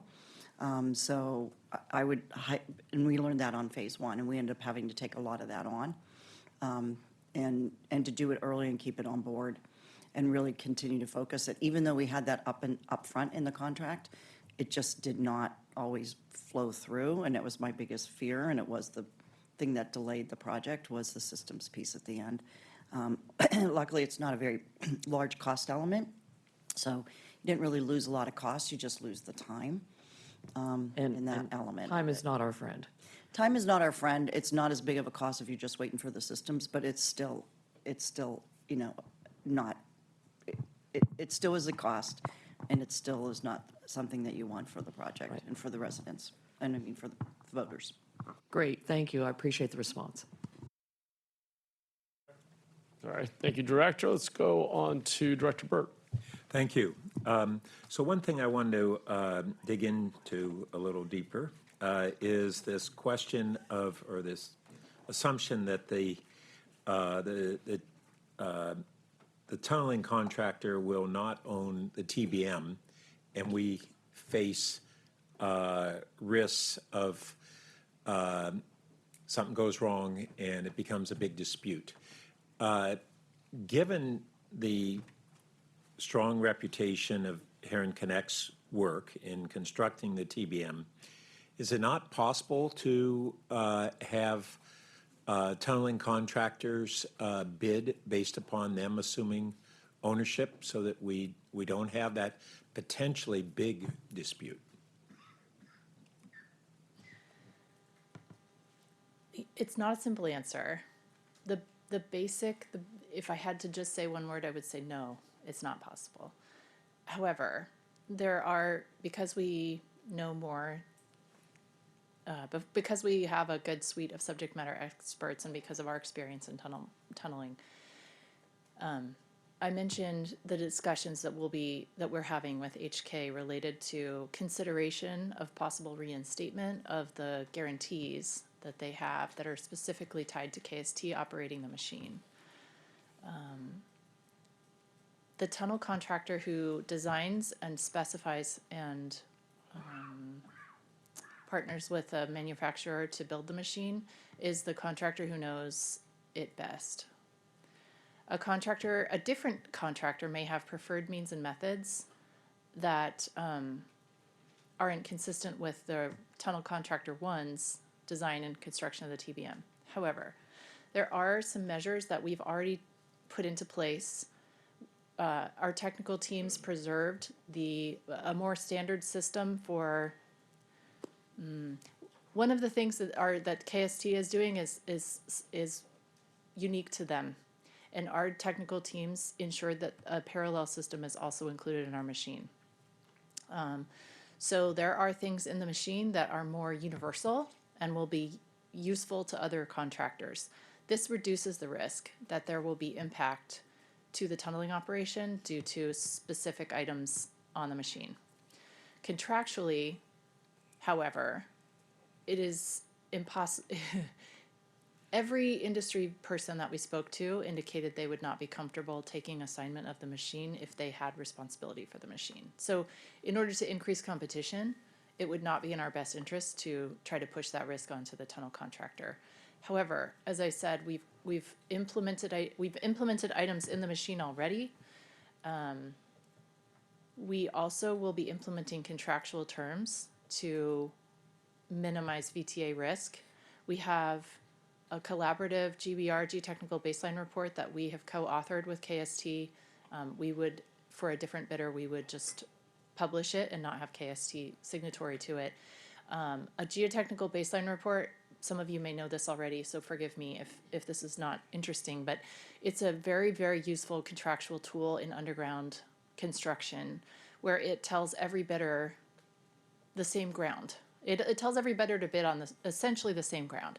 Here is what we commit to the ground as far as engineering properties and behavior and responses to specific tunnel construction methods. This is a wonderful tool because it can enable very simple measurement if there are conditions that differ from that. Let me pause there and it's one thing for us to be providing best information available on geotechnical conditions. Okay. What I just heard was that they're bidding contingent on the accuracy of that. And if that's the case, does that open up additional risk for us for uncertainties related to the geotech conditions? No. In the United States, the owner owns the ground. So if we don't tell the contractor what to expect, they build more money into their bid to be ready for any condition. If we baseline the ground, they come prepared to build a job in that condition. And then it's much, much smaller what we might be on the hook for. If we were in Australia, the ground is on the contractor, but the bids are much, much higher in the hundreds of millions So of then dollars. either way, we have risk. We might reduce that risk by having better geotech studies. Oh my goodness. We've done so many geotech studies. We are all set. I mean, we've done thousands of borings. I'm a geotech. I always love more study. We're good. Okay, because my understanding is that the dispute we talked about cut and cover on the downtown station, but actually there wasn't any mention today about sequential excavation, and my understanding is Gall-Ziegler has really advocated pursuing the sequential excavation, and disputes over the geotechnical conditions are part of what is preventing pursuing the sequential excavation method, which, no? Oh, it's interesting. Well, maybe let me answer this more at a process level, and then Sarah can get into the technical. Again, the scenarios presented today are the only two scenarios that came through the extensive task force process that Gall-Ziegler was involved in, but was one of many participants in. But those task forces have been meeting since March to develop a variety of scenarios. 1 and 1A are the only two that we took to the peer review because we felt they were the only two that were that had a chance of saving us time and money, and that would be acceptable from a risk and impact point of view. Okay. Well, and Tom, you said that Gall-Ziegler was part of that task force. That's not the same thing as Gall-Ziegler agreeing with the recommendations of the task force or having all their issues kind of reconciled. Is that correct? Yeah, I mean, we convened the peer review at the recommendation of VTA to address what we believe to be plausible scenarios for moving forward. And we've been talking about it with the BSVO2 Oversight Committee for months, and we brought them forward because we thought those were the two. No, I understand that, but you had represented as if that Gall Ziegler, because they were part of that task force, they concurred with the recommendations. Did they do that? What we talked about in the tunnel task force, I'll just add the technical layer, because I think it's going to be helpful. What we talked about in the tunnel task force was the feasibility of the SEM method for downtown stations to minimize impact to the surface, right, in our communities. We went through with subject matter experts on that group, and together with Nasri and a number of his staff, the ground treatment that would be necessary because of the anticipated ground conditions, which we assessed based on our geotechnical investigations. Ground treatment will be required in order for SEM to proceed. For SEM, you have to be able to dig a little bit and have that ground exposed to the air and not collapse, which is different from the machine, which is exerting a face pressure on the excavated material. So the existing conditions require ground treatment, such as jet grouting or ground freezing. Together as a task force, we went through in detail what would be needed for that. Neither presents a cost saving. SEM is the conclusion of the task force, and I can't tell you details about what Nasri thinks, of course, and that's up to him to do. But the conclusion of the task force was that for the charter of the task force, which was identify creative problem solution methods, such as a different configuration of the tunnel that could save cost or schedule, SEM was not successboth. And this doesn't vary from when we looked at SEM by other consultants in the past, both in the 2000s when we were looking at a way to build the station in the downtown San Jose area that was done by the original tunnel consultants. And then also, again, we looked at again in a separate study again in the early 2000s as well. And we had another separate study done by consultants, and it still did not prove out, and it still is not proving out again. So we've done it a number of times. It may not prove out today, but my understanding is that there's been fairly significant advancement in SEM technologies since those earlier ones. So those earlier analysis, I'd put them aside, but that doesn't mean that the latest analysis is not correct. I think the issues that I've had is that there hasn't been as much advancement in the technologies in SEM as there has been in tunnel advancement. Agreed. That is the issue that has been going on. So the tunneling advancement has been much more than SEM. Okay. I'm not really attempting to compare the two advancements, just whether there has been significant advancement was my point in the SEM. Okay. I guess at our later discussion, we'll be able to really look at the context of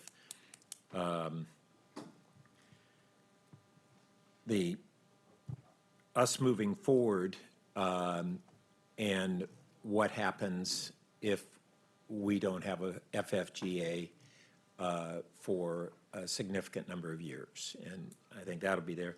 I did want to ask one other question related to the challenges we face on, as Sarah noted, on this 24/7 and just our exceptional high costs of living here, especially for workers who are coming in for the designated period of time just to work on this project. And the thought, as we complete the launch site, we have a lot of acreage there. Is there any possibility that we look at providing temporary modular housing and food services for these workers that are going to be there 24/7, and we mitigate those costs and we mitigate their travel time from wherever they're living and all those things, and they become an on-site workforce? I think we need to do everything we can to mitigate those costs and risks. That's a creative idea, and we'll take a look at it. Thanks. Thank you, Director Burt. We're going to continue down the line. I will just do a quick time check, and I think this has been productive. The conversation's bleeding a bit into what may be the next item, which makes sense. It's all related, so that's perfectly fine. If folks have comments that are more appropriate for the next item, let's hold them for that. This is really on the independent peer review and their recommendations. Obviously, it's all connected. And anyway, we'll just continue down the line. We want folks to be mindful of time because our next item is critically important. Director Sell. I just have one main question. So Rick Clark has probably done many peer reviews for other projects. And coming out of those many other projects, what is some upsides of peer reviews that you've done the peer review and the organization has done XYZ, and then at the end of the project, you go, they did the right thing? Or they, are there some high-level guiding points, high-level things that coming off of this peer review, level set, these common themes that come out of it? Any high-level things from Rick Clark?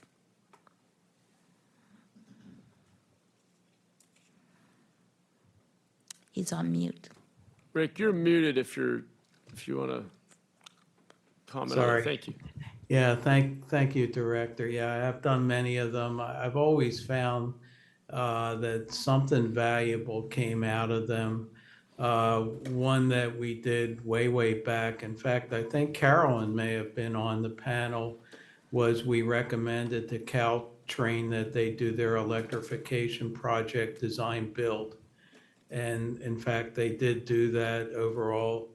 I think that was the best approach, but they were very early. They didn't really have their full team in place, and they wanted to make that fundamental decision, and they reached out to a peer review to help do that. I also was on another peer review with Caltrain where they were in mid-project, they were in, I'm not going to say a dispute with the contractor, but the project was falling behind schedule.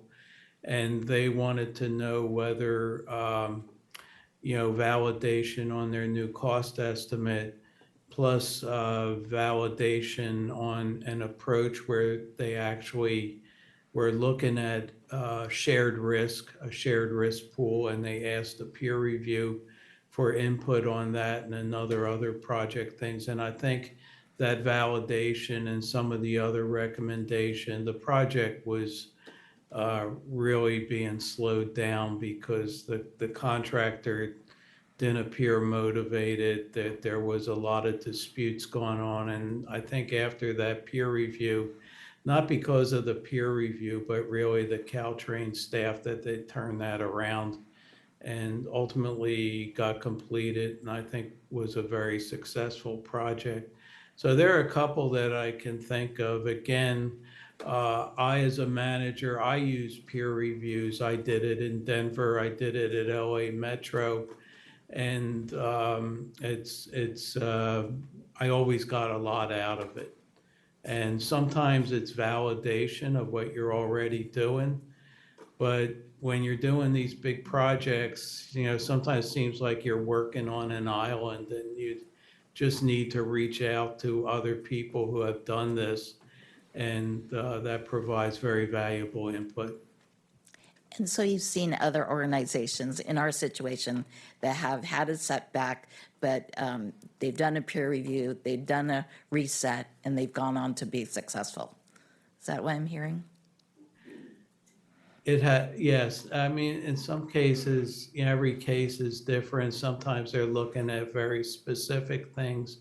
But I've always felt when I left the agency at the conclusion that they felt good about the whole process. And again, sometimes it was validation of what they were already doing. Other times it was things you're in the weeds sometimes on these projects, and you just don't have time to think strategically, which is something that a peer review can help foster. And in general, do you feel like we're on a good course forward? You would have told us if, oh, no, I think, you got to rethink things and do a 180. You didn't feel that way. You felt like we were on a positive course? as my last thing. I think the project is on the positive course, and again, it can't be underestimated, the momentum that construction can bring. And you're actually in a construction phase now, you're complete in design.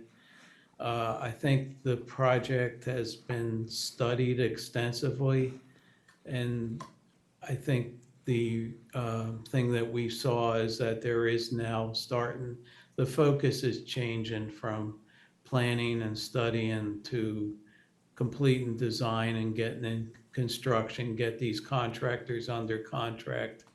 And I think that's the most positive thing that I've seen.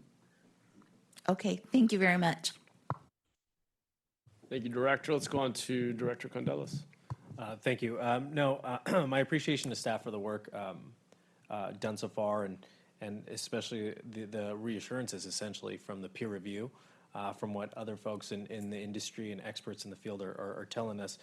Most of my comments have, this is one of the luxuries of going last, have already been brought up, but I did want to ask a little bit about the contract packaging recommendation. Or one of the many recommendations regards to the cost of delay risk or the cost of delay sharing. And just to hear staff's thoughts specific to that evaluation and whether VTA has done that before with any prior projects.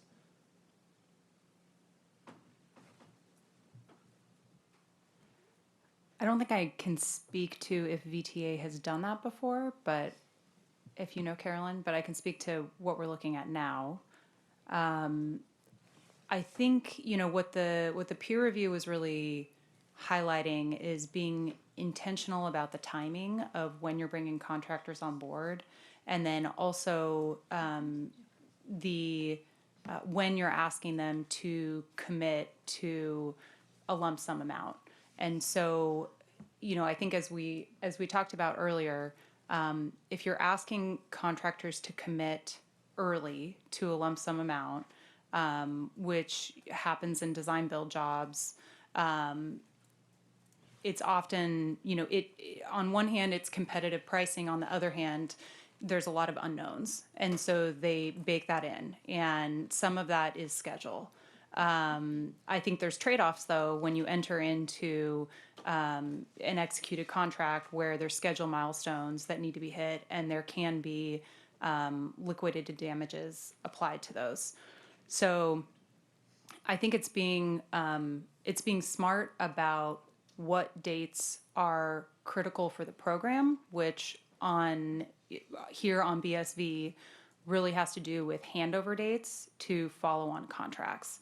So if we have, if the tunnel needs to be completed by a certain date to allow follow-on work to happen at the 28th Street Station, at the East Portal, or if we're following sort of the critical path of this job, it's tunnel, it's interior build-out, track, and systems. So the handover dates from the tunnel contractor to a track contractor to a systems contractor are the ones that we really want to focus on. I think there's, delay claims are complicated, and that, there's sometimes shared ownership of them, and it depends on a case-by-case basis. But I think here it's being incredibly intentional about what dates we're putting into the contract, which ones are important to us, not putting in arbitrary dates that contractors are going to add premium pricing to meet that maybe aren't important to us. But making sure the ones that really matter as far as affecting start dates of follow-on contracts and ultimately the revenue service date, that we're focusing on those, and then setting both teams up in a manner with the right people on board and the right kind of oversight to be best positioned to meet those. Got it. So it's interesting because the comment, I'm actually went back to actually look exactly what they talked about, which is that, it is really considering requiring the certain contracts to include cost of delay in their price bid. So you're actually asking the contractor to put a cost of delay in their price bid. I don't think we've done that before. Oftentimes we've put a cost delay or liquidated damages cost. And oftentimes we work with oftentimes on a big contract, we go out and then there's a review and we're discussing the RFP before it goes out. We meet with the bidders who've been pre-qualified to go out and actually have some discussion about what that number might be. And all the bidders know what that same number will be. In this case, you're asking, and Rick, you might want to actually describe this because this was done for LA Metro. They actually put a cost of delay so you have more certainty about what they're bidding, what their cost of delay will be. So we're more certain. We've never done that. I think it's an interesting tool. And so I think it is something that we should consider. I don't know, Rick, you might want to address how that works. Yeah, the delay disputes are some of the nastiest disputes you can get into in a project. You know, how much did that delay cost? And it gets into a very complex legal argument. So what we did at LA Metro, during the bids, we asked the contractor, if you experience a day of delay, how much will you charge us? And it was scored, so it was competitive. But if there was a delay at Metro, we knew what our exposure was and we wouldn't have to get into any legal disputes because it was what they bid. So it gave us some certainty and it really, I mean, we had disputes on a number of things, but that wasn't one of them. You know, and we offered the LA Metro people on the panel volunteered to get that contract language to VTA for VTA to consider. Got it, And thank you. And- Just adding from a BSV2 perspective, we do have liquidated damages and incentives in the launch structure contract with KST. Got it. And I guess more so is, you know, the inward look at best practices to see what, you know, partner agencies on these mega infrastructure projects and these big infrastructure, these multi-billion-dollar projects, to ensure that we're being judicious and doing everything we can to control costs, because obviously that's what we're all talking about here. And most of my comments are slated for 2.2 and 2.3, so I'll just pause for now. Thank you. Okay, great. Thank you, Director. Director Arenas, any questions or comments on this item? Yeah, thank you. So I know that we have had a lot of findings and recommendations from the peer review, and the VTA proposed action kind of sums up in a very general aspect. For example, on like slide 10, there's 4 very significant findings or recommendations, and VTA proposes the action in a very general manner.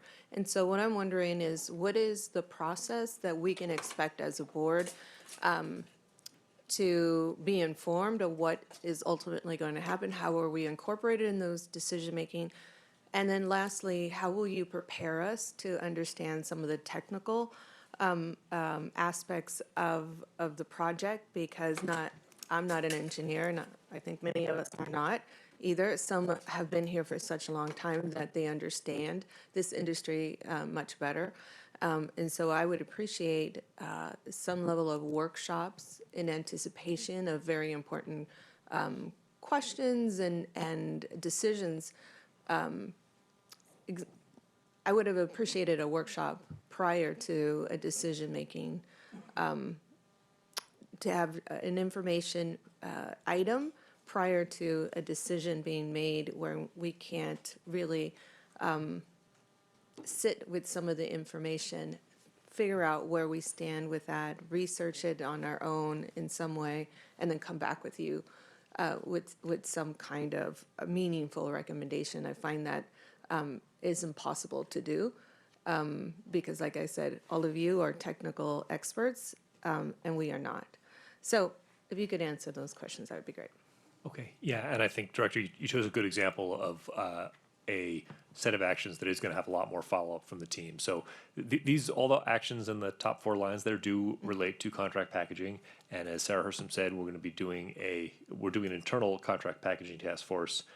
Definitely want to schedule some time to report out interim findings, because that task force is going to look at a wide range of contracts. It's not just the tunneling contract, it's also the systems and stations contracts.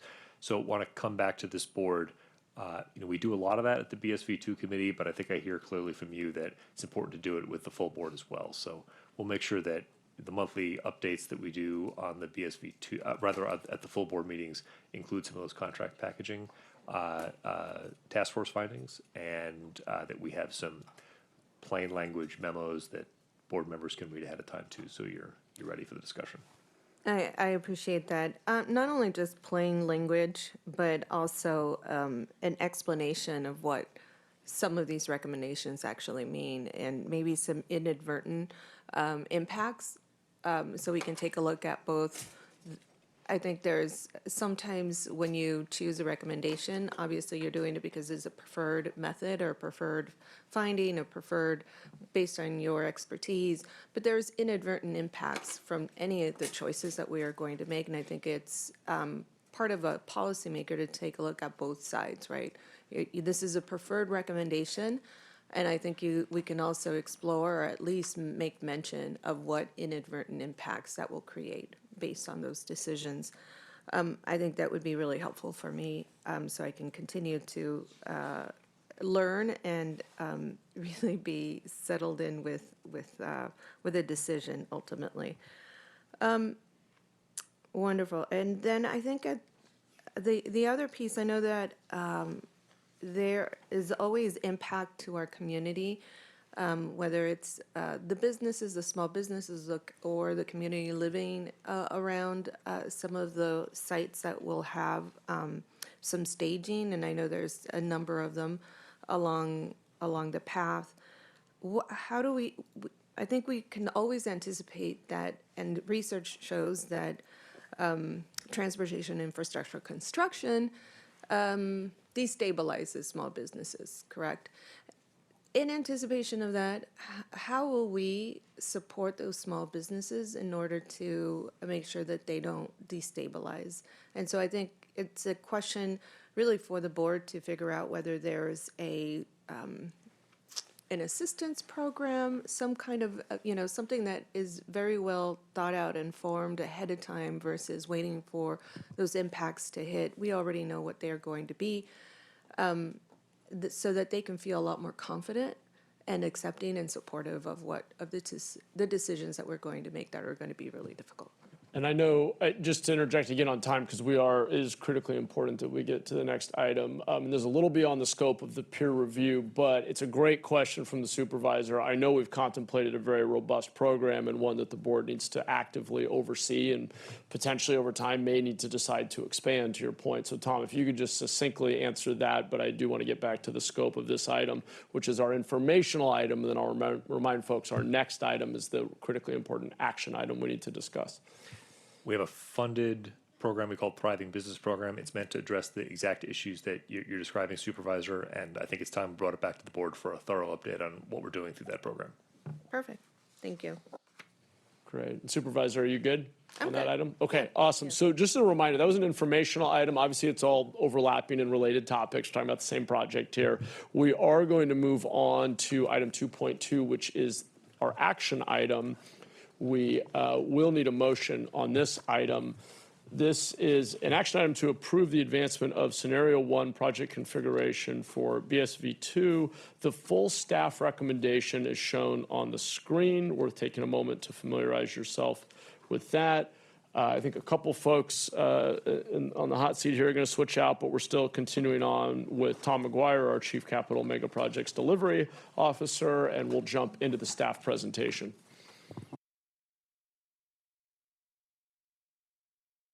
Thank you, Vice Chair.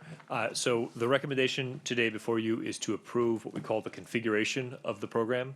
And the speakers will talk about what the progress we've made on cost savings to date, but I want to make sure I emphasize that approving the advancement of the Scenario 1 project configuration is not the end of this board's oversight over scope, schedule, or budget of this program. It's actually a milestone on the path towards getting the design completed and getting the funding lined up. But there will be continued oversight of the construction project progress, the budget, and the scope and design decision making going forward.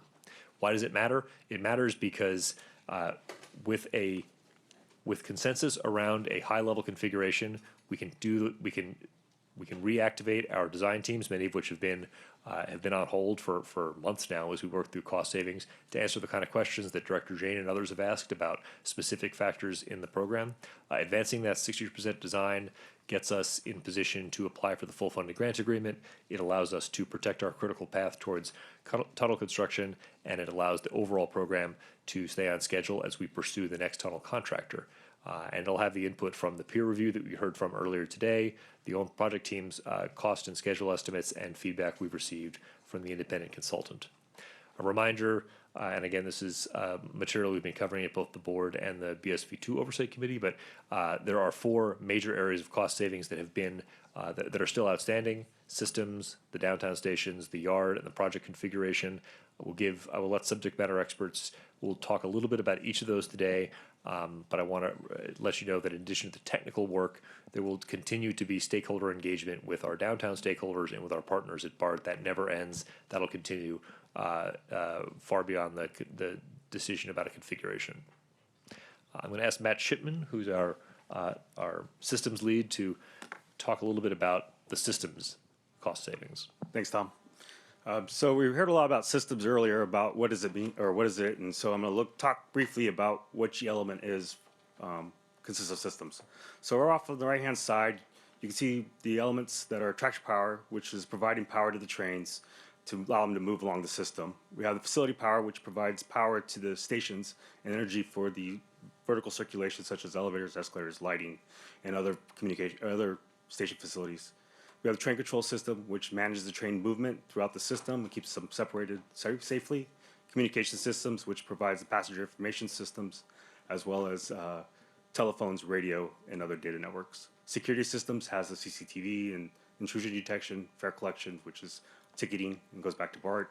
Emergency ventilation, which is providing a safe environment for the trains to operate in case there's an incident, as well as for the stations themselves. All these elements need to be tied back to BART. And through that, each of these elements have to be integrated with BART itself. So it's critical they're with BART. As you see the alignment here, you'll see that up on top right, the existing BART system, up at top orange, that is Berryessa, and that's where the tie-in work is going to happen. Right now, BART is doing work there concurrently with us as to allow provisions for a temporary terminus so that we can do the TBM boring. On the downtown stations, we have the ventilation and traction power and communications and train control systems. And at the West Portal, we have similar systems except for the high voltage substation, which is getting power from PG&E and distributed along the alignment. Newhall Yard has a radio tower along with power facilities and train control comm facilities, and same with Santa Clara Station. So I'm going to briefly talk about some of the cost savings that how came to be for systems. This was a result of going through an RFV process with BART. So we identified various saving candidates and value engineering opportunities, worked with BART SMEs to exchange ideas and information. These ideas were built upon some of the Measure RR work that BART has done with the rehab work, as well as recent extension work, in addition to some outside industry look as well. Some of this work also was a result of technological advancements, which saved some money. And all this went through a request for variance process with BART. So each of these elements was signed off with our SME and BART's SME, as well as several layers of additional signatures. If any of these items were affecting safety, it would go to the Fire Life Safety Committee for them to review and approve. The Fire Life Safety Committee is actually part of BART and VTA, as well as the cities, the fire departments from both cities, as well as CPUC oversight as part of this committee. All this resulted in hundreds of millions of dollars savings, actually, which you'll see a little bit in scenario 1 and 1A, which is terrific. And all these are looking at making sure we didn't compromise safety, reliability, but in some cases we actually improved maintainability by reducing some of the equipment on this system overall. Greg? Okay, Greg Thibault is going to give a fairly quick overview of the improvements that have been made at the stations. Great, thanks, Tom. Good morning, board. Just to reiterate kind of what Matt was explaining this is the downtown station, and this was the previous design, which had a basement level configuration. This has been eliminated as part of our cost savings measures. We've actually taken a lot of the systems equipment that Matt talked about. We've reduced it, we've optimized it, and we've actually stacked it on top of the station head house itself. So that reduces a lot of the cost associated with this massive basement structure that we used to have. We don't have that anymore. We've already done that at the 28th Street and Diridon stations, but as the final level 3 option we had to implement here at downtown was to do that here. We still kept the same attic configuration and the passenger experience to get down to the tunnel itself. So we still have the same size drum. We still have the 2 escalator scenario to get us down to the tunnel, but we've actually optimized the structure. We've minimized the amount of ground disturbance in this area and facilitated a lot of cost savings associated with that. This is a cross section of that. On the right, you can see that was the previous very large basement that we've eliminated. We brought some of that equipment up to grade, and then we brought a lot of it up to the second level of the station itself and optimized that structure. This is the conceptual opening day layout. This allows for that station infrastructure facility to be at grade. We've again optimized the station.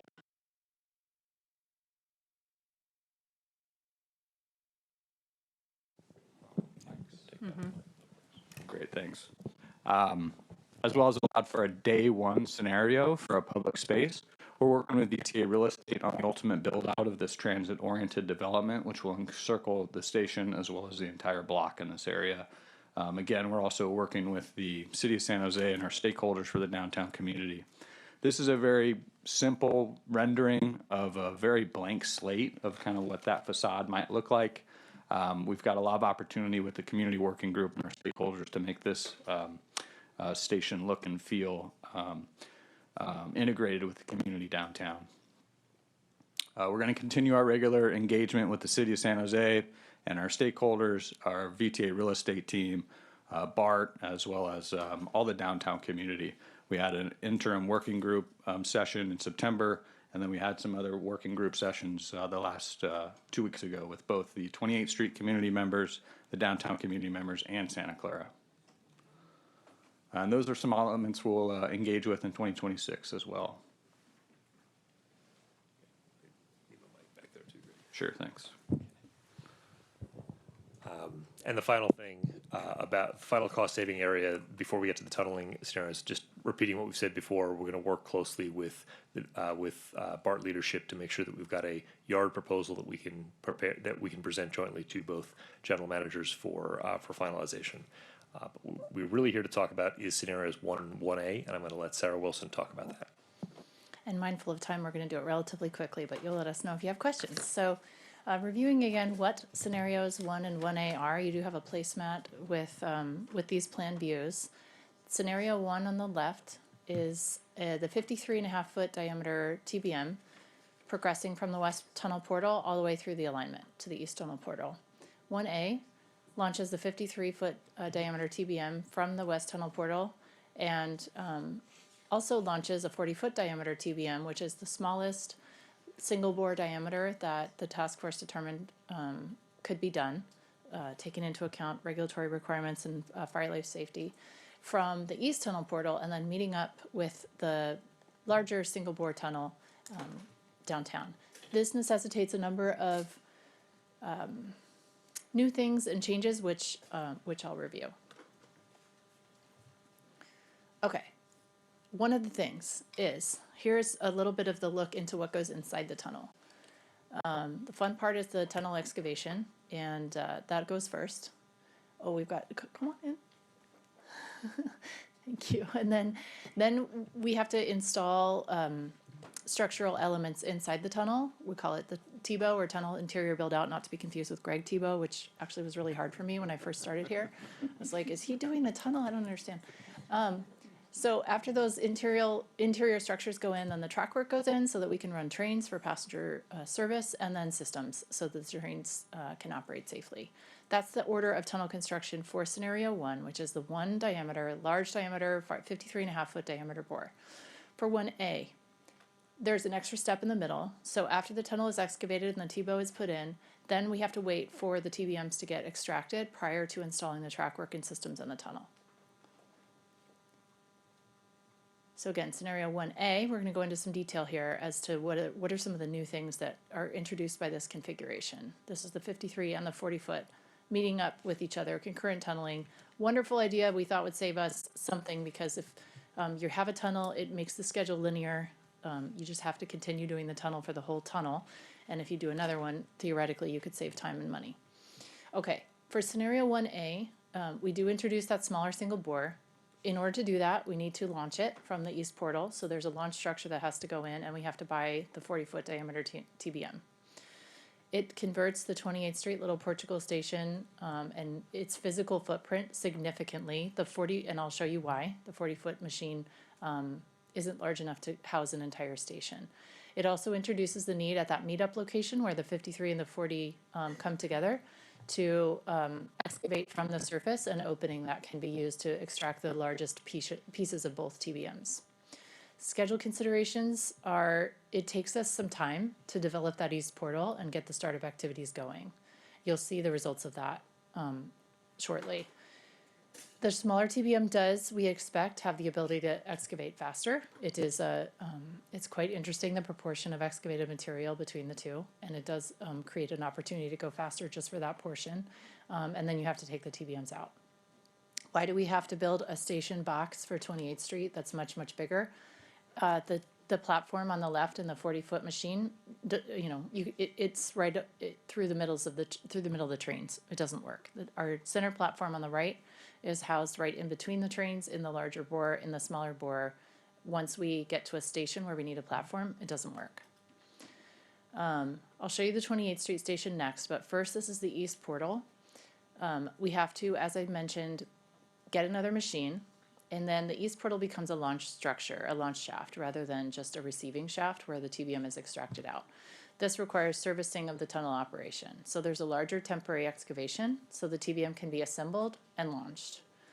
There is a requirement for a power drop, which is not trivial at the east portal location based on the anticipated power demand needed for a machine. There's a larger staging area. You can see in red the awkward shape of the staging area that we would need to make available for launch of the machine.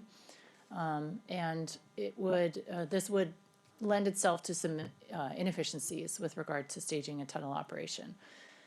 Trucks would be coming out with tunnel spoils that would need to be off-hauled, as well as TBM segments would need to come in to service the heading operation, and utilities, ventilation, water, air, all of these things would need to be advanced. And so it's basically just a quite similar operation to what is planned at the West Portal site.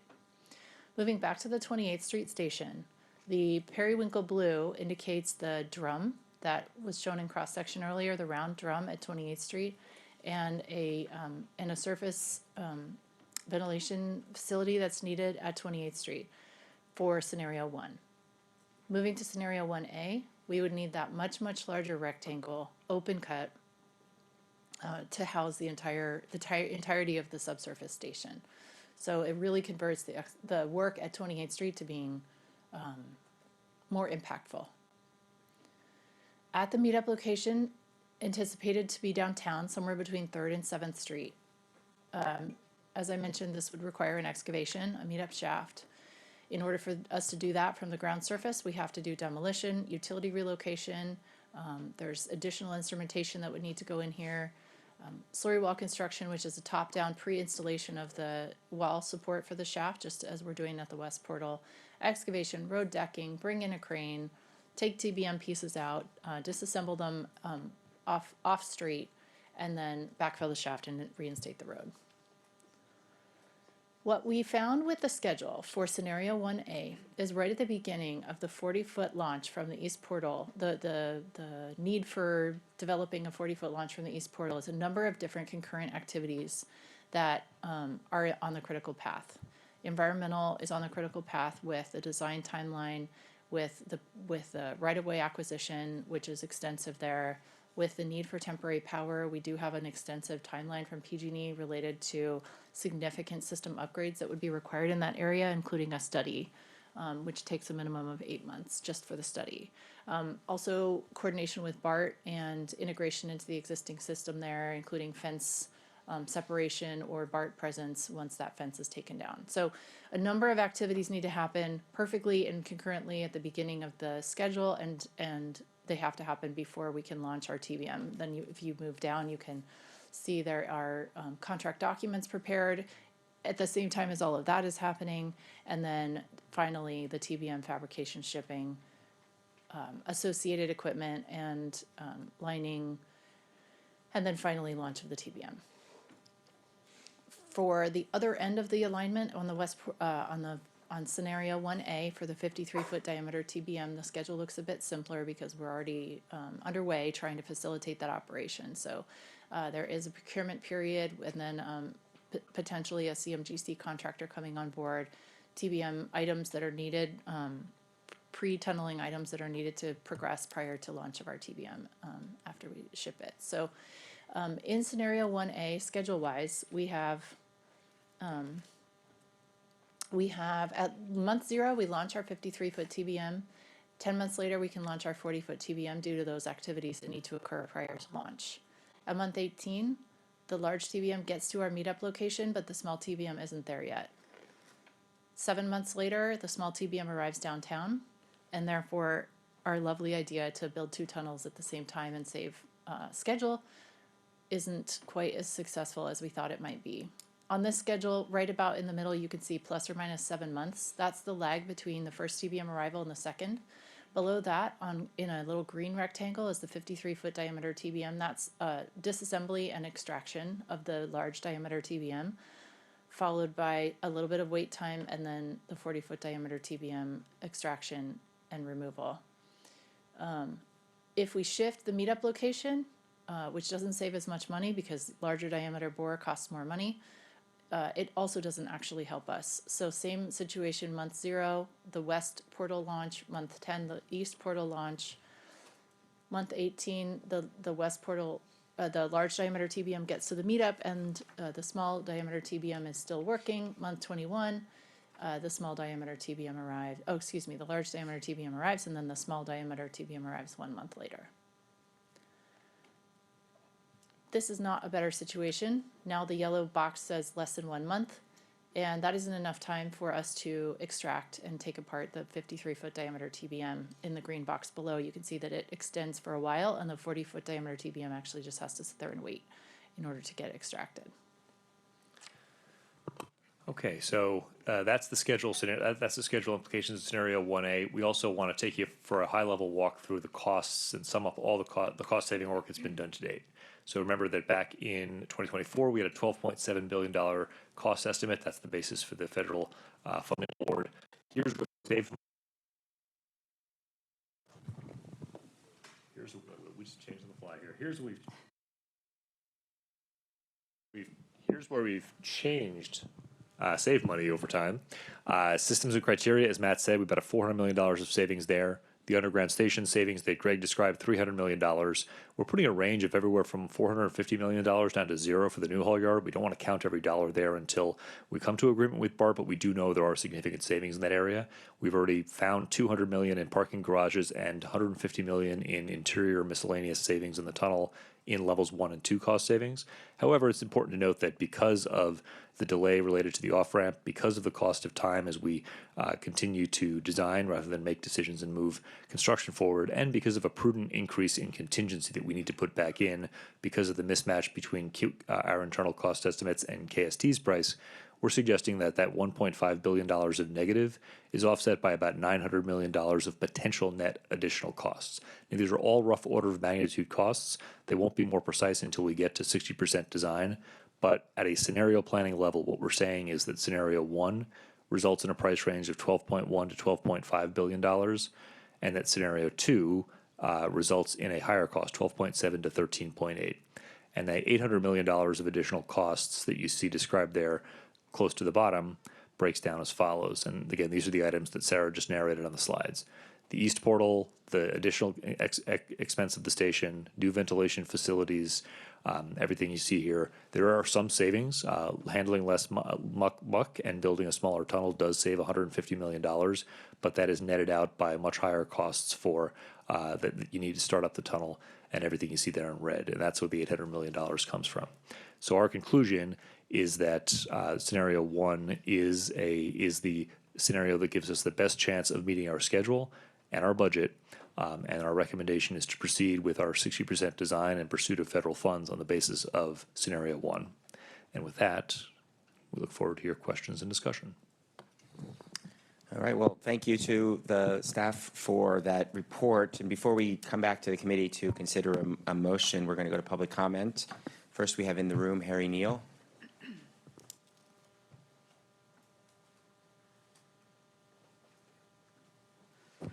Good morning, board. First of all, staff, thank you for your presentation. I want to note on the fire and life safety issue, American fire safety standards are generally considered to be very conservative on a worldwide scale.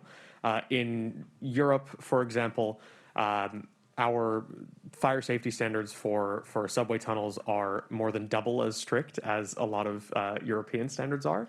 So I would encourage you to make sure that you are not necessarily going beyond the already conservative American standards, because at that point you're being conservative on a conservative standard. It's, stacking on top of each other.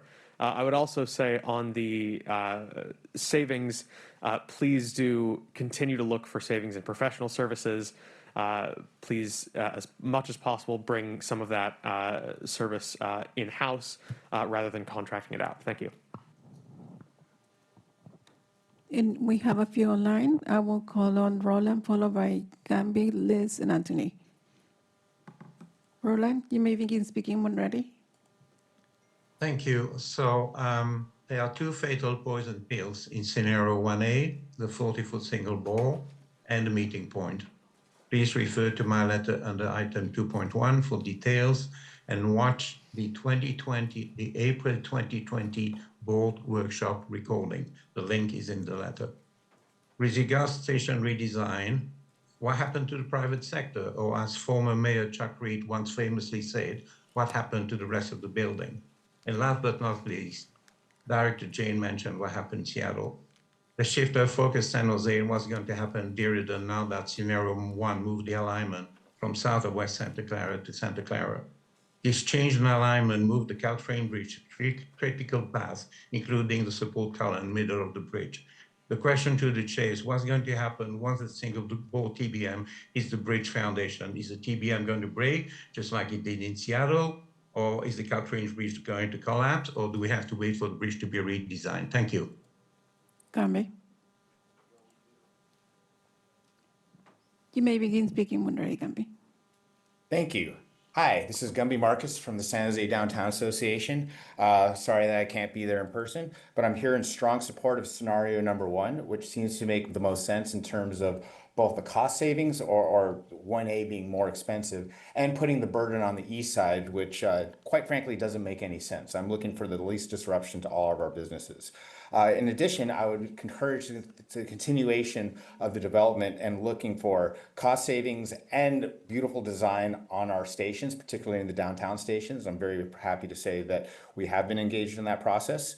And I'm also, since we can go ahead and hopefully put this finally to rest back when we had that in 2018, then now we can continue moving forward in a realistic and thoughtful and efficient manner to actually make this thing happen. And also, finally, I want to thank Supervisor Arenas for her mention about the Business Interruption Fund, which we believe needs to be much more robust for our businesses, no matter what the scenario. Thank you very much. Liz, you may begin speaking when ready. Hi, this is Liz Ames, your BART director. I appreciate we want to build as fast as we can, but we are omitting 2 valued experts. We've got Gall Ziedler's opinion, which is not here today, and we don't have the root cause of KST's progressive design reasoning, why the budget is so excessive, and what is the cause of those additional elements in the project. These unknowns are problematic. VTA is omitting this information. I don't know why Gall Ziedler's not here today to speak on this. But if you're omitting information, you're misleading the board and the public. So I'm pleading with this group to get this expert opinion before we continue on this path of adding 4 years to the contract or to the estimate to start the tunneling. Anthony, you may begin speaking. I want to highlight that the tunneling configuration to a smaller tunnel is not just the opinion of a few wayward commenters. It's the conclusion of the only independent consultant you have, Gall Ziedler. They've recommended a reduction in the size of this tunnel in so many reports that in August, this agency finally said, stop. They're only allowed to work on scenario 1 versus 1A, which both have this huge tunnel. It's also a recommendation of the VTA PMOC to go to 30 or 35-foot single bore. And in their most recent public report, they believe VTA's cost-saving ideas are not in the right order of magnitude to close the gap. The assumptions on this schedule are wildly optimistic in order to make it look like scenario 1 is the only course available. You'll see that that presentation assumes tunneling starts in January, but in the next item, critical activities to tunneling construction shows tunneling starting in Q3 2029. That eats up the entire supposed delay of changing designs. To reduce the risk, this board needs to begin design work on a smaller alternative so that that's available when you hear cost has gone up in the future. Scott, you may begin speaking. Yes, this is Scott Mace. I just wish to associate myself with the comments of the previous speaker and with Liz Ames. Thank you. And Gerald, you may begin speaking when ready.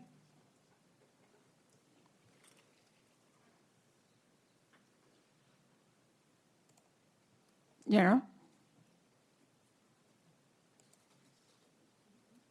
To repeat what you just heard, Gall Ziegler is the one outside consultant, or really the one consultant we've heard consistently who, when allowed to speak his own mind, had what sounded like very believable, professional, and honest things to say.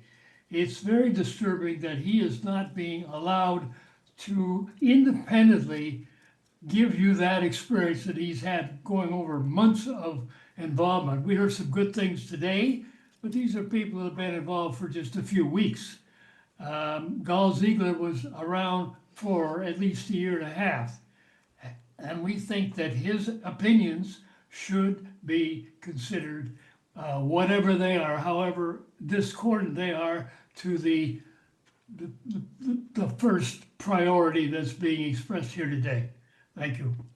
That concludes public comment, Chair. Thank you. Again, I want to thank Tom and the team for the detailed presentation and for the hard work. For those of you who don't sit on the BART Oversight Committee, today's report reflects well over a year's worth of analysis and work that's been happening. After FTA committed to 40% of the costs, this board has given direction to try to find as ways to save this, to close the $700 million gap. And while this doesn't quite get us there, this, I think, gives us the best chance of moving closer to an FFGA and moving the project forward. Obviously, there was no silver bullet $1 billion savings, which we were, searching for, but I think this is a good way to get us close. I'm going to call on Chair Lopez to make some comments to kick us off. Thanks so much. And I don't have questions, but really just want to make some comments. First, I want to start by thanking the commenters who followed this project, community members, stakeholders, our dependent experts, and our colleagues on this board and others who have challenged our thinking and I believe truly made this project and this process better by asking tough questions that we have looked into. That doesn't mean that we're all gonna that all the many stakeholders that you have engaging on this are going to be of the same mind. I don't think that should be the goal. Asking those kind of tough questions makes us better. But as a board, nonetheless, we do have the responsibility to move forward and keep moving forward. The biggest takeaway for me, both on this board and the Oversight Committee, as we've engaged in that past year of analysis, has been the cost of both time and risk. And those are costs that we sometimes can't quantify up front, but that are out there that may get priced in a contracts. And so that's where I think we have to do our due diligence as a board in narrowing down the options moving forward. And as Director Cohen said, we really have not found one scenario that's going to solve all of our problems. So because of the cost of that risk and time, I do feel that scenario 1A is the one that will keep us moving forward, get us to 60% design, manage our large tunnel boring machine, allow us to further refine estimates, and develop the contract strategies. As we discussed in the previous item, there are some really innovative ideas being discussed. And it would, even moving forward with this point, both this board and the oversight committee, and I appreciate as well the partnership from the vice chair who chairs the oversight committee. It's going to require all of us to continue driving towards accountability, transparency, and oversight, working with the Auditor General and the team. And so for all these reasons, I do believe the staff recommendation to proceed with scenario 1 is prudent. Staff has identified approximately 1.5 billion in cost saving ideas over the course of this project, and will continue to work on those scenarios. But just adding additional costs of time and uncertainty at this point will add cost, not decrease them. So I really do urge this board to move forward with scenario 1. I thank staff for all the work in responding to the many questions. We'll continue analysis to make this project better, but I do believe we need to move forward. Thank you, Director Cohen. All right, thank you. I know that Member Young has been waiting a while to make a motion, so I'm going to call on her to make a motion and make sure it's clearly stated which scenario we will be moving forward. Yeah, these scenarios should have names. No, hey. Colleagues, I'd like to make a motion to adopt staff's recommendation and move forward with scenario 1. I think it is the prudent thing to do. I think it balances all the considerations that have been discussed to varying degrees. I know everyone has a different feeling of how much that degree is, but there has no better option on the table than what we have before us, and any further delay is going to just incur greater costs for something that is going to be seismically impactful in a really great way for our downtown and surrounding communities. And I'm so happy to hear that, Sarah, that you're a geotech. So thank you for sharing that. All right, that's my motion. I'll second that. All right, we have a motion and a second, so now I'll ask for comments from the remainder. Let's start this side with Member Jane. Yes, I really appreciate Supervisor Arena's comments about not getting a briefing before this meeting and a lack of briefings to understand the technical aspects. So I'm going to ask for your indulgence. I have a long statement here. This is a $12.7 billion project. It's the largest project by far that VTA has done. VTA has made some very rookie mistakes on this project. I now firmly believe that this project should have been handled by a dedicated JPA rather than by VTA. VTA is spread too thin to handle this project, and we don't have enough staff in-house for this project. Most meetings are rushed, and there's not enough time to dive into details. As Supervisor Arenas has just mentioned, we owe the taxpayers extreme transparency and accountability. For a long time, I have complained about lack of transparency on this project. I complained that board members and the public weren't even informed as to who the main people were at our big contractors, like WSP, HNTB, Mott McDonald, and KST. I suspect that we weren't always getting the A-teams. Even major staffing changes within VTA have been opaque, as in the case of Gary Griggs and others. I also complained that the contracts the board was approving were not being provided to the board, so that sometimes I didn't even know what I was voting for. Critical documents are often released at the very last minute as add-ons to the board packets. Some of those documents were released to Gall Ziegler so late that they didn't have time to adequately review them. The good news is that I have now been receiving some contracts confidentially by email in advance of the meetings. The lack of transparency came to a head when VTA received a harsh letter from Shane Edwards of BART on August 15th, completely rejecting the concept. What letter is he reading? Yeah. Okay. Completely rejecting the concept of removing the maintenance yard at the west portal and complaining about, quote, such omissions hinder BART's ability to fulfill its responsibilities to the public, damage stakeholders' confidence, and raise fundamental concerns about VTA's adherence to its commitments. Given the scale, complexity, and visibility of this project, these failures are not minor oversights. They are unacceptable breaches of trust. As a board member, I have often felt that I was being rushed into decisions under the threat that every month of delay would cost $30 to $40 million, which is how we ended up ordering the 53-foot TBM, which is now complete and will be sitting in storage for at least 18 months at a hefty cost to VTA. I have felt that I was being discouraged from criticizing the project so as not to spook the FTA and jeopardize our funding. I believe that impacts to the downtown for even the large 53-foot tunnel will be less than will obviously be less than building the downtown station with sequential excavation, but the impacts will be far more than what staff has advertised.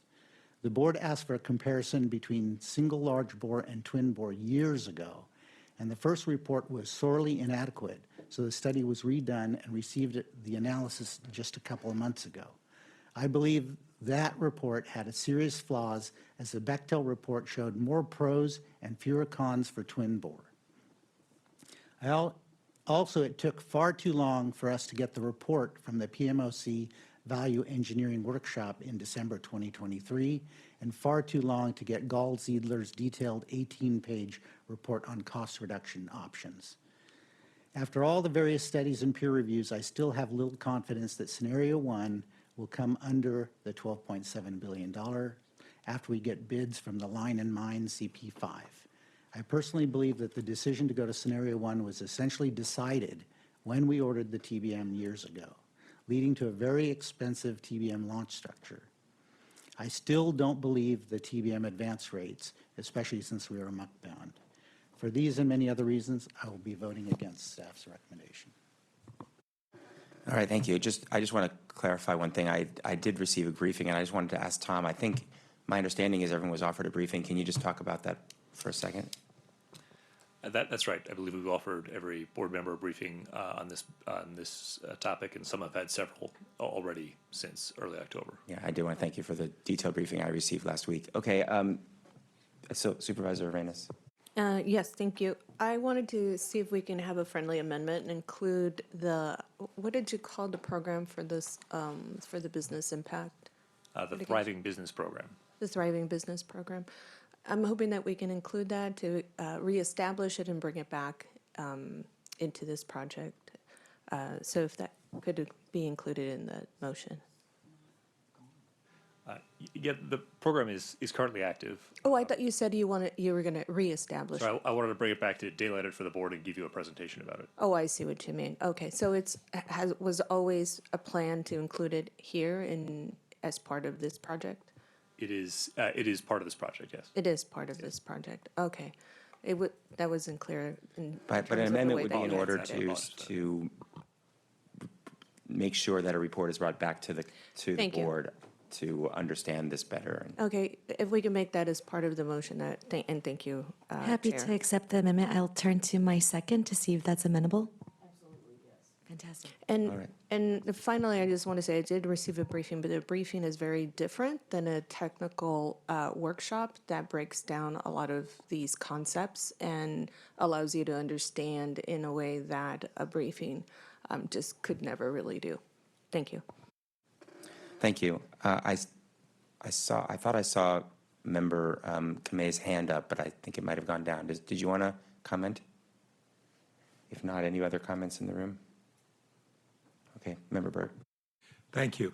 So one of the things that I continue to have concerns about is the premises on the timing and its impacts on inflationary costs and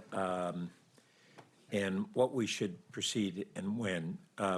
So if we do not receive an FFGA until at least 2029, are we still, and with uncertainty, even at that point in time, are we still planning on proceeding with the tunnel boring on the same schedule? What's the date that we are now penciling in for scenario one on the tunnel boring launch? So let me say two things on that. First of all, the precise launch date, the TBM launch date under scenario one would be in early 2029, January 2029. And the way in which we would launch that would be we would have to have a tunneling contractor on board. So I said at the beginning that board's oversight doesn't end with this decision. This is a decision to proceed with design.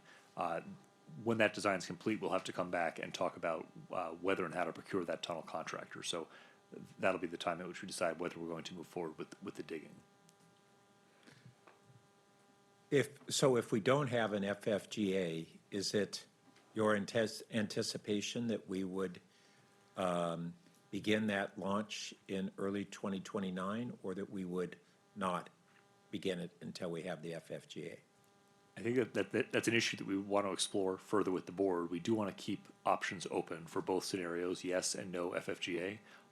And as many board members have asked about what's the adaptive plan or the plan B, we've committed to bring that back in early 2026 to tell the board what options there are to move forward without the FFGA. And this whole approach that we've had of procuring the TBM, preparing the launch site for the large bore TBM, as Director Jane had said, a lot of that was really based upon a premise that by showing our progress, we would increase the federal support for the percentage of the project that we're all in, it's moving forward, for the timing of the FFGA. Those things have not happened as was predicted. And then we are faced with this really premise that we will continue to have cost escalation as a result of any delays. But that really is only a true problem if the construction cost inflation exceeds the revenue cost inflation. We're based upon sales tax revenues, so it's really that in recent years we've seen the construction costs accelerate far faster than inflation that would affect our revenue. And given that the federal dollars are both a certain cap and percentage of the project, it's more what happens on our local dollars. We really haven't, and nobody has a great handle on why all the reasons that those costs of construction have exceeded in normal inflation. But it certainly seems to be that a major part of that has been that nationally we've driven demand exceeding supply of all that contractor base. And in that circumstance, costs go up. Both real costs and margins, all those things are driven upward. I'm not convinced that that will continue indefinitely. We're seeing a curtailment nationally on mega transportation projects, and at some point in time, I think it's very possible that we're going to see some realignment, and as a result, this premise that every month we delay is costing us X tens of millions, I'm not sure is sound going forward. It has been sound up until now, and maybe for who knows how long. So I just want to make sure that we're all at least acknowledging that consideration, even if none of us has a crystal ball, including the best experts in the field don't have that crystal ball. Pat, real quick. Yeah. Are you saying? I'm sorry. Are you saying that that we should be of the understanding that costs will not likely increase over the next 10 years? That costs may not increase above the increase in revenue from inflation. I see what you're saying. Okay, got it. That makes sense. Got it. I'm not saying will, because I don't know the answer to that either. But I'm not sure that the trend we've seen in recent years will continue along the same line. So the last thing I wanted to touch on was the notion about building as much as you can, as fast as you can. And we have to be careful of falling into this sunk cost scenario. The deeper we dig our hole in sunk costs, the more we are tied to do that, proceed on that path, whether it's the right path or whether we have the dollars or not either. Because as of now, we don't have an FTA, we don't have the dollars to do this project. We're anticipating that, but there's a lot of uncertainty, certainly for the next 3 years, and perhaps beyond that. I mean, we all are saying after 3 years, then this storm will blow over, and we don't know that. So we need to look at how many additional sunk costs we will have, millions or billions in sunk costs, with the uncertainty of ever coming up with the full funding that we need. And I want to really understand those consequences, and that's a real concern. And lastly, as we look at the cost of the project, one of the things we haven't talked about today is there a scenario where we might be able to use the dollars we have to build a tunnel to Dearborn and have a station at Dearborn, which is our most essential goal to complete transit around the bay, and perhaps forego, for however long it takes, stations, the other 3 stations. And that's something we've touched on just at a very high level, but it's something that I'm remain interested in and want to make sure that if we're proceeding, we're not precluding that approach as our fallback to be able to accomplish the most important part of the project. Thanks. Yeah, maybe just two quick reactions. I certainly, boy, do I hope you're right about the rate of cost inflation in construction. I think the key to remember here is that we're not asking here for commitment to, to sign a tunnel contract or to commit to the full scope of the project all the way to the end. We're talking about the difference between 2 different ways of building it, and our analysis shows that no matter how you slice it, scenario 1A has significantly higher costs, and even if the rate of inflation, moderates, it's not a time difference; it's a scope difference, and that's the reason why I think this is a robust recommendation, no matter what happens with inflation. And then as for what we might do with our own, with county money, I think that's something that we'll talk more about in early 2026. All right, we'll move on to Member Foley. I just thank you for the presentation and thank you for the motion. And obviously I support it because I seconded the motion, but I just wanted to emphasize what we're voting on here today. We're not voting on starting the digging tomorrow. We're voting on scoping the project, piecing the project, going out to bid for the project, all of which will come back to us at various stages. Isn't that correct? That's correct. So this just allows you as a staff authorization to go forward and seek the contracts and seek the RFPs that we need to move forward. And those will come back to us. I appreciate all the briefings that we've had from you, Tom, and your team. We get briefings, I would say, more than monthly. And my staff and me individually, and I know you offer that to all of us. So I appreciate that information. Do we have everything we need? Absolutely not. But you'll be coming back to us, and we'll have more opportunities to have discussions about this. I really do appreciate the discussion and concerns about the small businesses that will be impacted and how we will take care of them. But I'm very supportive of moving forward with this and hope that we vote yes to move it forward. Thank you.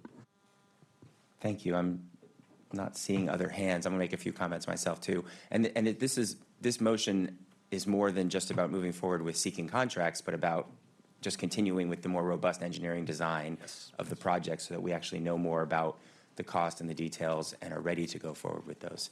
Just want to make sure that's mentioned. I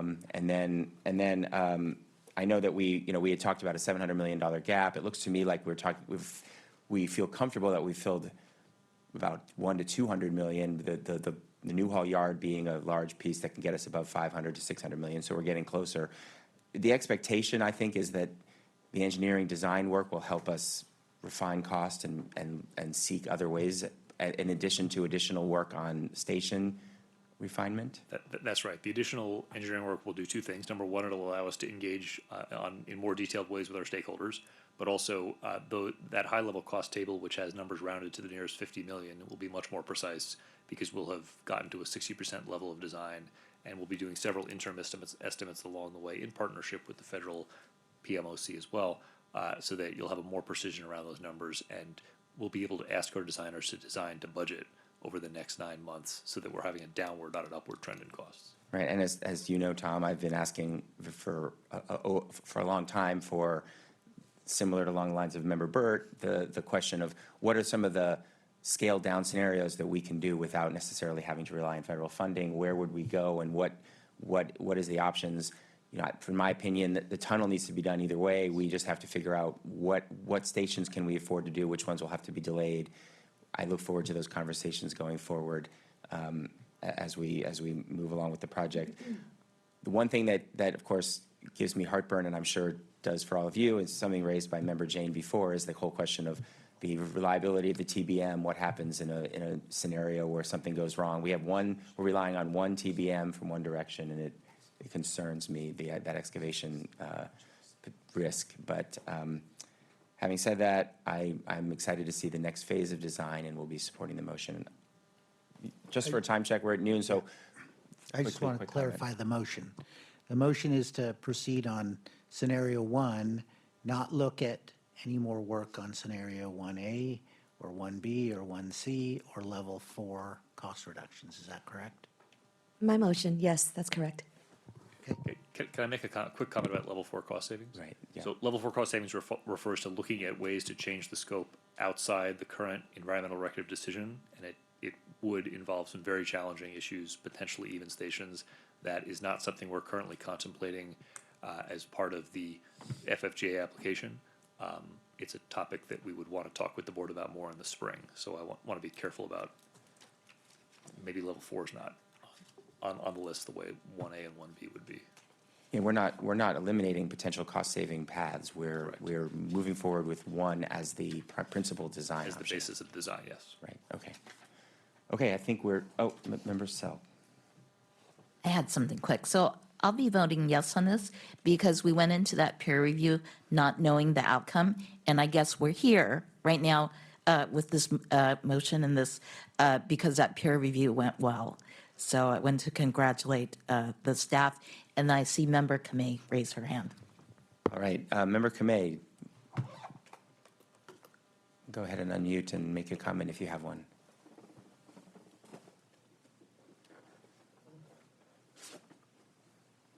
Okay, I'm not sure. Can you hear me?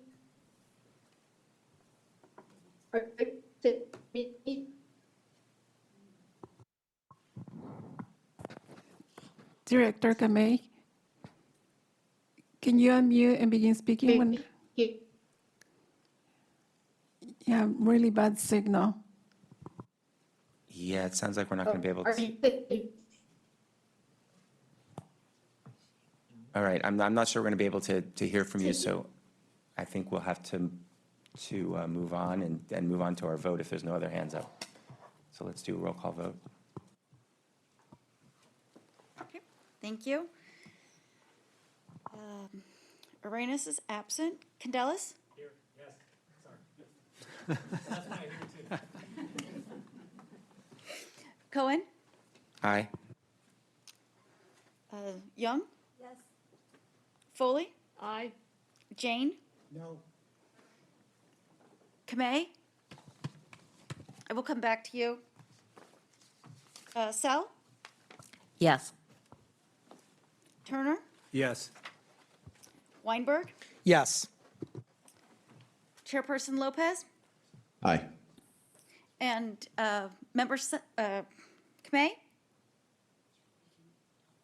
Okay, thank you. That passes on a vote of 8 ayes to 1 no and 3 absent.